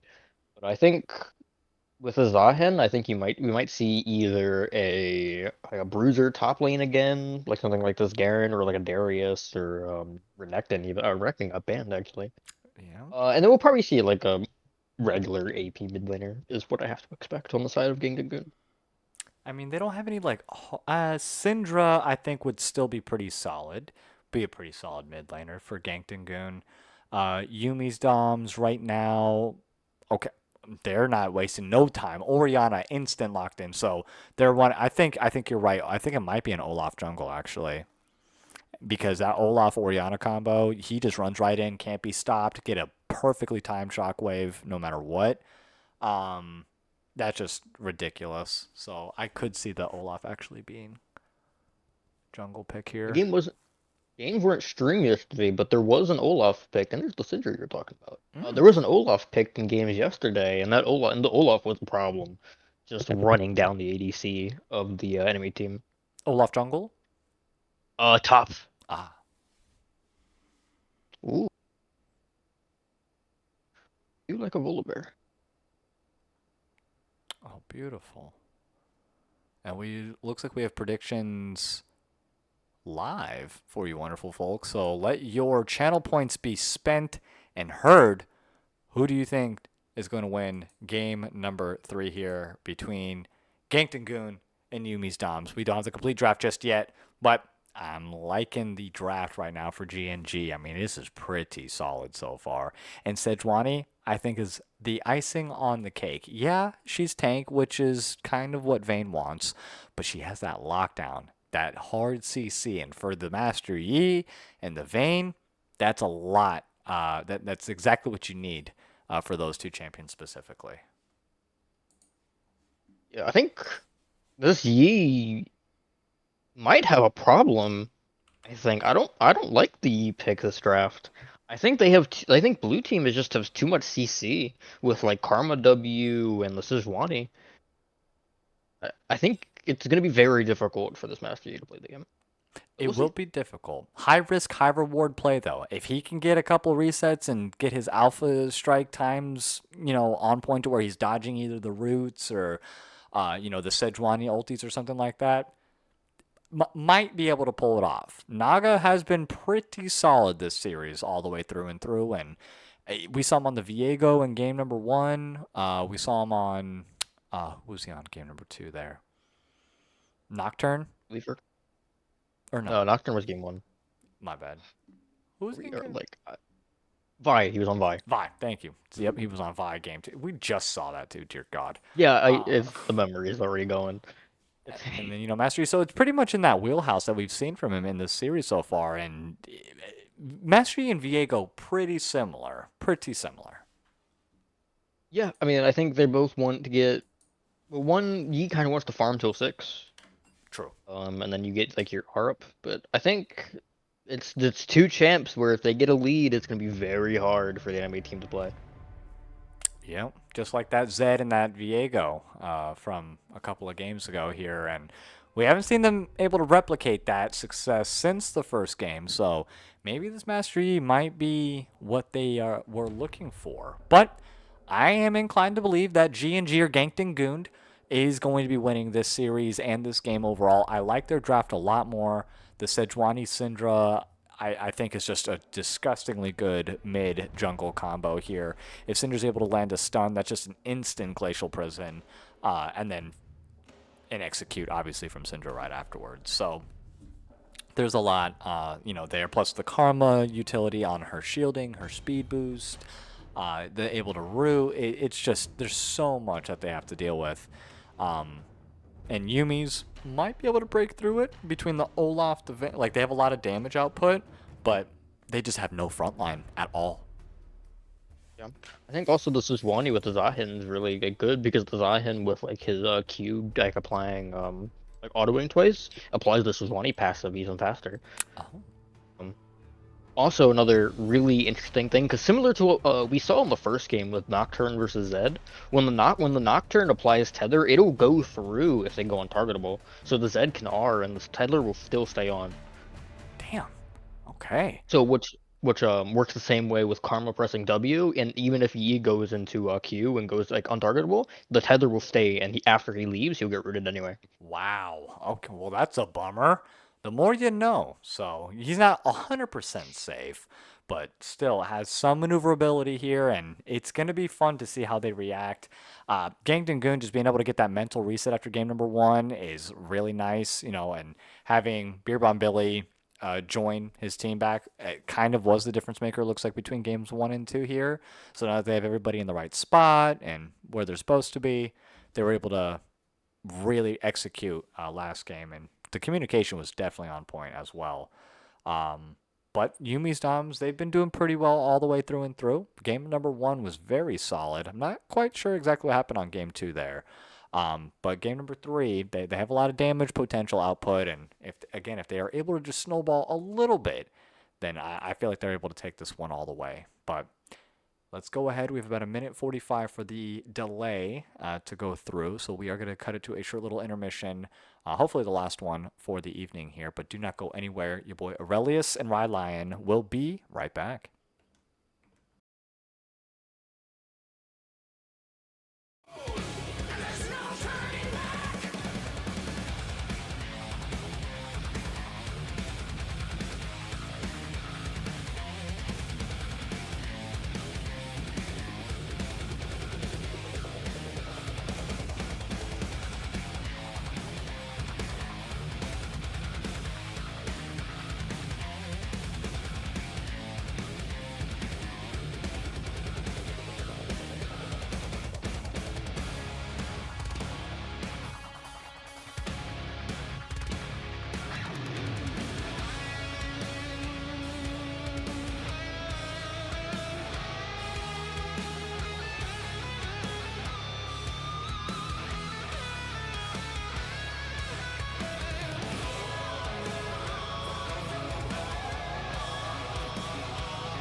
Alrighty, welcome back, all of you wonderful, wonderful people. Told you all we wouldn't be gone for too long here, as Aurelius and Rye Lion, that's me, have game number three, the one for all the marbles here for tonight's matchup between Yuumis Doms and Ganked and Gooned. And Aurelius, go ahead and break down the players and their champions for us, starting on Blue's side in the top lane there. On Ganked and Goons, we have Milk Bear on the Zahin in top lane. We have Tree on the Sejuani in the jungle. We have Beer Bong Billy on the Syndra in mid lane. We have Giggling Goon on Yunara as the ADC, and Scarlet Knight. Scarlet Knight, was that the same support from last game? It was. Oh, I'm losing my mind. On Karma in the support lane, we have on Yuumi's Doms, we have Greater on the Olaf in top lane. We have Naga on the Yi in the jungle. We have the Dizzler on the Orianna in mid lane. We have Submissive Yumi on the Vayne in ADC, and Kazakura rounding it out on Lulu in support. Love that. It is late. I'm not gonna lie. Sometimes the names start blending into each other, and I'm just like, I don't even know what day it is right now. But oh man, Greater popping the ghost a little bit early. Definitely wanted to get that kill, picking up the resets on the axes, and then the directed camera was like, you know what, let's go back to bot lane. So we're good there. But forcing Milkabear to burn that flash early, already looking very strong. Greater on the Olaf. Yeah, I think that's what you want out of this lane. You just want to get early pressure. I think even Yi could maybe look for a dive on the bounce. I'm We'll see if it happens, or you're just full clear. now. I I know we're pretty similar in this. Yi kind of being the odd man out. I think for the comp overall.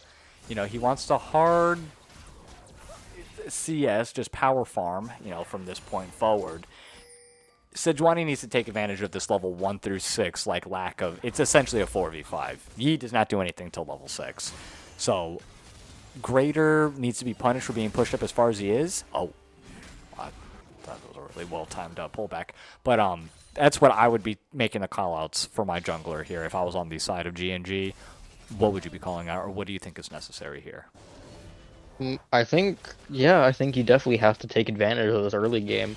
I think with how like the game's coming out, I think you need to maybe just shut this Olaf down before he hits level 6 and you just can't see him anymore. Yeah, that's. Oh, yeah. What do you even do for that Olaf? And the Mastery being level 6, I mean, again, going straight into a counter that you were just mentioning earlier, the Sejuani, they have a lot of answers for him. Do you think he's that confident? And speaking of confidence, Submissive Yuumi just tumbling forward into all this damage. Giggling Goon with the Yunara, the autos are coming through. Again, a lot of just unwarranted damage that you just don't account for. From the level 1 or early level Yunar. That Q, once she hits those 8 stacks, it's a ridiculous amount of damage, by the way. But anyways, going back to what we were just talking about there for the shutting down top lane. That's what we were just talking about, right? Yeah. I This just game think, is all over the place. yeah, it's just a lot of fighting. We love mid revision. I think, I think you need to one-shot him. I think that's like truly. I think you need that Syndra. Once they get Syndra, gets to like 100 stacks and gets dead. Oh my god. Greater, he started the fight, but he definitely did not finish it. Milka getting nothing but autos off. I don't even know where all that damage even came from. Forcing the flash from Greater. I, did you see what happened? It was just a bunch of autos and hella damage from Milka. I didn't know Zaheen was capable of doing all of that, but it doesn't matter. The first blood being picked up by Greater barely with sliver of health remaining, but damn. Those two are duking it out. A lot closer than it should have been. 'Cause I think Olaf had a longsword advantage versus let's look at Cole. So I think I don't know. I don't know how that happened, but it might be foretelling of how the rest of the game might go if Zahan gets the scale. Zahen is just one of. I don't think he's as big of a threat as most people probably do in the top lane personally. Oh, hold on. TR3. Nice. Oh, at the very last second, getting that stun off. Zahin isn't as big of a threat. He just reminds me of early Aatrox, and we've already dealt with that before. You know what I mean? If you're able to kite him, if you have good CC, he's manageable. And I think that they have good enough CC to keep him at bay. I agree. I think he's better in the jungle personally. And then he just gets time to scale up and farm. I think like a good like early thing with Ahen is you can just press R and just go unstoppable and just ignore all that CC. And he heals so much. So I don't know. It could be interesting if they play the team fights correctly and kite out the Zahen R, but otherwise, I think the Zahen might be a minor problem. Gotcha. And Frog is saying that there was a level spike in the middle of that fight, which would make sense. I think it was a level 5 and a level 4 difference there, and it happened in the middle of the fight because it was a big jump, just literally out of nowhere. And I was like, that's kind of a ridiculous amount of damage that just happened. And Yi also starting Dragon early. It is going to be a Mountain Dragon as the first one here, it looks like. And Sejuani showing up a little bit too late. She might actually show up in time here. She does. It's going to be a 50-50. Oh, smited just a moment too soon, but that doesn't matter as Naga is going to get taken out. So trading your life for a dragon, pretty good trade for a jungler there.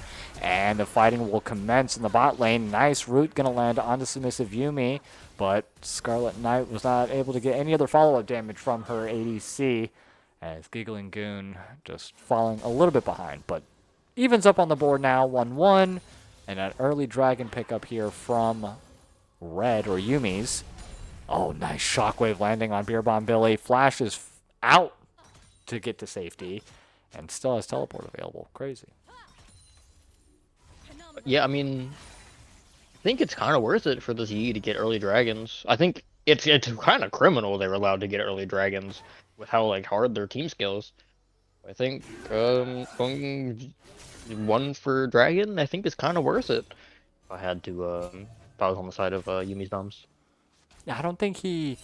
I mean, it was almost stolen. They definitely had a 50-50 smite, and I think Sejuani smited it a little bit early. Only had like 60 or 70 health left on it before Yi got that last auto attack. But great instinct coming in from TR3. At least checking on the dragon to see if he could have maybe been doing it, and he just had that confidence, and I think he had the timing mapped out. And here comes Trex into the top side on Greater. Greater does have ultimate and ghost available. Does pop the ghost though, so they are not going to be messing with a Olaf, especially one that as big as he is right now. Yeah, he's got the level 6 spike and level 7 now, but he has the ultimate up. And he's pretty up on the saw him in terms of CS. He's right now up. He's up 800 gold right now. Yeah, he's zoning, and those resets on the axe pickups, like he will run you down. And then the true damage from his E, he's just such a gross champion. Great for early dueling, and you just don't really expect it. Yeah, if I was on him here, I'd probably start picking. I'd pick up like an Executioner's Calling or something, or like a Thorn Mail from Bramble Best, just to Olaf heard cut you. down on. Oh, Olaf did indeed pick up a heal cut. But, I mean, hey, both those laners heal. Olaf said, I got you, buddy. Literally, right as soon as you said Executioners, he bought that. Like, on the dot. Appreciate you providing viewership to the stream and listening in. Yeah, we're always happy to give tips and tricks. I mean, we did mention the Karma, they picked the Karma. We mentioned the Syndra, they picked the Syndra. I'm just saying, we might be onto something. We might. I mean, I'm here to give advice. Not life advice. Don't ask me for life advice, but I'm here to give advice on League. You could go from playing to coaching.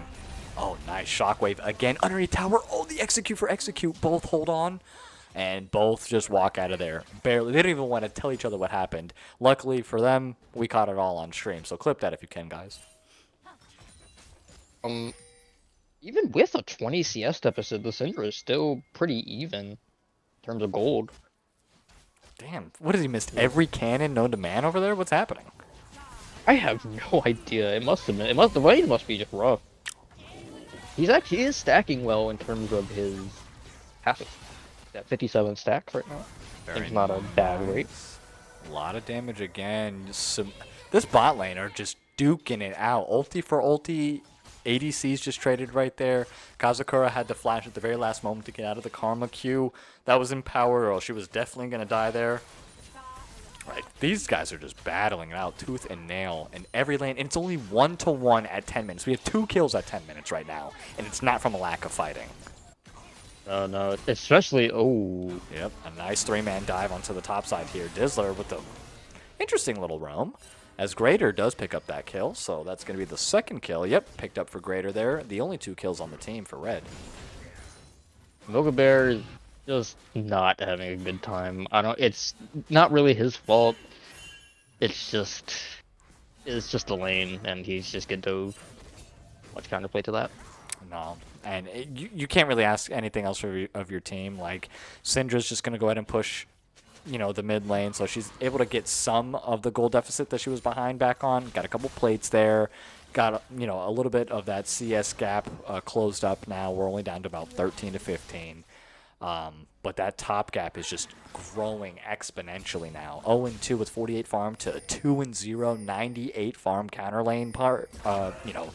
That's not good. And oh my God, Beer Bomb Billy gives the inch that might turn into a mile there to the luckily picked up by the Orianna here, but them just not being able to freely pick up this dragon is setting up a precedence that might not be too good. It's starting to grow. The lead 2k gold in favor of Yuumi's Doms, and I mean they do have a better scaling team comp in my opinion. With this Yi and this Vayne, so it's gonna be rough to see Ganked and Gooned, try to get back into this game. Yes, it will be. And where should their focus be mainly? Zahen is a lost cause. He cannot come back. There is no point in even exerting any resources up there, in my opinion. Do we focus on the Yunara or the Syndra at this point? I think the only way back to the game for G&G is probably this Yunara, so I think you just start focusing down on making sure this bot lane gets ahead for G&G. Absolutely, and just like that, this is exactly how you get this started here. They don't focus down. I was going to say Scarlet Knight is going to be the last one to go ahead and take that kill there, unfortunately, and Submissive does get the kill return there onto Giggling Goon and does pick up Scarlet Knight for the double. Can the... Oh, no. The Sejuani's able to lock her down, but this is, again, only a preface to what's to come with the Vayne now. 2 kills. Oh, man, and another great shockwave. I mean, these shockwave cooldowns are 60-second timers or something because Beer Bomb Billy got hit with the third one in the last 5 minutes, it feels like. Also, big fan of the Merc Treads by this Orianna. I do prefer like kind of defensive boots mid lane. So I like to see when people buy like Merc Treads or Steel Caps or even like Lucidity boots is a little bit more defensive than just going for 2. Oh, my God. Yunara with a roam to the top side. Greater not really minding all that much with a nice dive coming in from Naga. Waiting for the Q to come back up. He could just flash right out of the tower anyways. Doesn't matter. He's in. He's out. Finally up on the board with the kill on his own. Yeah, this is bad. Kraken already finished for him as well. Like, this is not the jungler you're wanting to mess with. It's looking rough, but there's always a way back. As we've seen, there's always a way back. Just a couple shutdowns, farming, Yeah, it's not over until the victory game pops up. Or defeat, yep. You're not wrong. That's... I don't know. When you're this far behind this early, we're only 3k gold, so not too bad, and it's 3 kills. And it's not necessarily the gold or the kills that's the problem. It's who those golden kills are funneled in on. They literally have nothing to stop the Olaf, and it's not because of the resources. It's just that's how he's built. He doesn't get stopped. So we can't hold him in place in order to beat him long enough because his ultimate, he just runs away. And then he has Ghost and Flash. He has everything to either hard engage if he wants or just completely disengage us if he wants. So he's never going to get caught. Yi and Ori, I think, are the 2 targets that they need to focus on the most. Yeah, I'd have to agree with that. I think the like early game just wasn't focused enough on making sure like using the early advantage you have on the Yi. I think it's becoming apparent with how this game is going. Just this Olaf being really strong and this Yi kind of getting some kills. It's gonna be rough. Look at all that vision that they have on bot side as well, and knowing that Sejuani more than likely is going to be taking any mine to top lane, it is Times Square down there. They have all the time in the world to react to a Sejuani coming through. The only way that she can get a successful gank off is what she did last time, is by coming through lane, which I don't think that they're going to be allowing any longer here because they're not sticking around. I think the vision's like really well done in making sure this Vayne, who is probably the most like able to get ganked member of the team right here, just isn't in danger from this Symphony. Yeah, Yi has lucked out this game in terms of like the fact that their team is doing very, very well in every lane. So he has like no pressure at all. He could sit there and power farm, gank when he wants to. He's only 1-1 and 2. He's 50% KP. That's not horrible. But, Sejuani has 100% KP, and her team is so far behind right now. It doesn't even matter what she does. The leads increased to 5k, but they are objective bounties up for on here. Objective bounties up. No tier 1s are down just yet. Not even close, I don't think. And I guess we're just early CPing for Dragon. I don't. Kind of weird to pop the Vaynar there, but Yeah, I wasn't too sure about that either. I was like, I mean, I know Sejuani popped up, so it's like, oh, just in case, Glacial Prison gets popped, I gotta tumble. But it's like, yeah. Or she could just wait for your invisibility to be over with and then use it. Mm. Oh my god, another shockwave. Like, the Dizzler's been on it with these shockwaves. I gotta say. I've been saying Oriana since game 1, have I not? Yeah, I mean, she's just a really good champ. Dear lord. Oh, okay. Graders. It's done. It's done. Nothing can stop him. Nothing can stop him. We were just talking about that. What do you even do? We physically cannot hold him back. He will not let us. And that's just because of himself. Himself as the champion Olaf will not let us do anything. He just double killed with ease and is taking this tier 2 mid lane like it's like nothing. Ooh, good flash. Yep, Dizzler. He's making it work. That tier 1 is protecting. TR3 is going to go ahead and tank a lot of that damage. Flash is a safety, but almost got the kill on the Giggling Goon. That's friggin' wild. Oh, Naga, you were built for this, my friend. Cleanup crew. Yi is here. Might as well just start thinking about your next round opponent at this point. Yeah, week 2. Yeah, I just don't see a way back into the game for Ganked and Goon. I think this Olaf and Yi, because you can have all the CC in the world for the Yi, and this Olaf is just going to ignore you and run and kill everybody on your team. Yeah, literally that. Use everything on Yi. That's fine. Olaf's gonna be here. Oh man, what a sick twisted comp that they have on the side of Yuumi's Dom. Wild. I mean, unless they get a pick off somehow.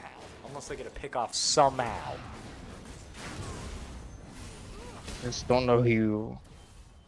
That was probably the opportunity to go for a. Actually, he has R and Ghost. Never mind. Nope. He'd probably just run up the Karma. Yeah, he's like, all right, I'll go down, but I'm taking one of you with me, so we'll go even in that regard. Even though the shutdown is obviously huge and in favor of G&G there if they did decide to commit to it, but it's not worth the resources because anybody else, Yi will just come in and clean up. Oriana will just show up in Shockwave. Vayne will come in and just bing, bing, bing, tumble, go invisible. Like, they have so many big players on Yuumi's. Even if you do take down one, it's like a Hydra. Just 2 more pop up in its place.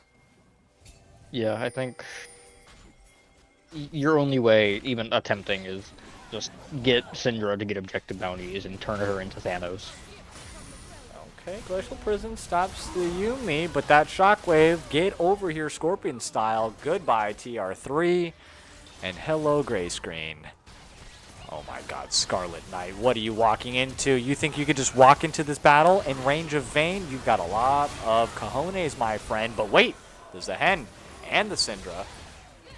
Wow, that's actually a lot of damage. Very nice. Okay, maybe they do have a little bit of something. Giggling Goon, giggling in the background as he gets those autos off, and a double kill being picked up by the Triple Beasters, Veer Palm Billy. Greater wasn't even a part of the fight, didn't even care. It's just going to push out top lane. I think the rest of Yuumi has just got overconfident there and thought they could tower dive underneath their tier 3. And I just don't think they realize that I probably wouldn't team fight without that Olaf in that team fight. Yeah. But hopefully they if they don't learn, then it could be a very different game than what we think it's gonna happen. Hopefully. I mean, I would like to see a comeback happen. I want to see a 3-1 Cavs down to the Warriors Finals 2016 and Chaotic Party 63 with the Prime sub. It is a chaotic party indeed, my friend, with this Game 3 here tonight. So thank you so much for your support. You are absolutely amazing, Papa. And Super Darth Kevin with the follow earlier. Don't think I forgot you because I didn't. Thank you so much for that follow. You're super awesome. And Dragon's up in 30 seconds. It's the potential soul for Yuumi's right now. They don't even have a first dragon for G&G, and I don't think that they're going to get one here, as it was a perfectly timed bait. The Dizzler said, you know what, I'll die, I'm already 1 and 2, I'll go 1 and 3, as the Yi is fully online, fully activated, gets a triple kill, and they do have the CC, but they don't have the damage, as a quadra kill and a potential penta is greater, going to give it on over. The speed boost comes in from the Lulu, and penta kill, the first one of the first official day of the season. Naga, what an animal. Let's zoom in on that. Give us a little dance, my friend. Disgusting. Oh, Olaf, I don't want to see you. Get out of here. And, yeah, I mean, the Yi played well early. They got it like a little bit of head early, and that's what happens when you let a Yi get a lead. You just will pentakill your team, and you will sit there and watch. Went from 3 and 2 to 8 and 2 in the blink of an eye, just like that. 10K Yeah, gold I also lead. just early game. I think the kill was just one of the wrong people for GNG. I think this one he had was like 3-0. I just think you needed to transfer that to your laner instead, but Yep. it happens. It does. I mean, you can't say, like, hey, don't show up and don't get the kills. Yeah. but but sometimes it just be like that, and Yi, like you said, just early kills. They went over to the right people on the side of Yuumi's Doms this game, and 4-0 on that Olaf, 8 and 2 on this Yi now. Just turned on instantly. Oh, nice Glacial Prison's going to land on the submissive Yuumi there. So even though they're far behind, they are not giving up. They have a lot of heart. And Yuumi turns around, tries to get a lot of cheeky damage in response here. And the Olaf coming in from the top side. With Baron in hand, they are wanting to probably just 4-1 this. Send Olaf to a side lane and let him push. They got to send at least 2 to deal with him. I think they gotta send more than 2 at this point. I Send all think 5. maybe honestly, it's well. I think we're just gonna watch the end. It's just 11K gold lead on the side of Yuumi. I think we're just gonna see him watch them just take a team fight and end. Oh no.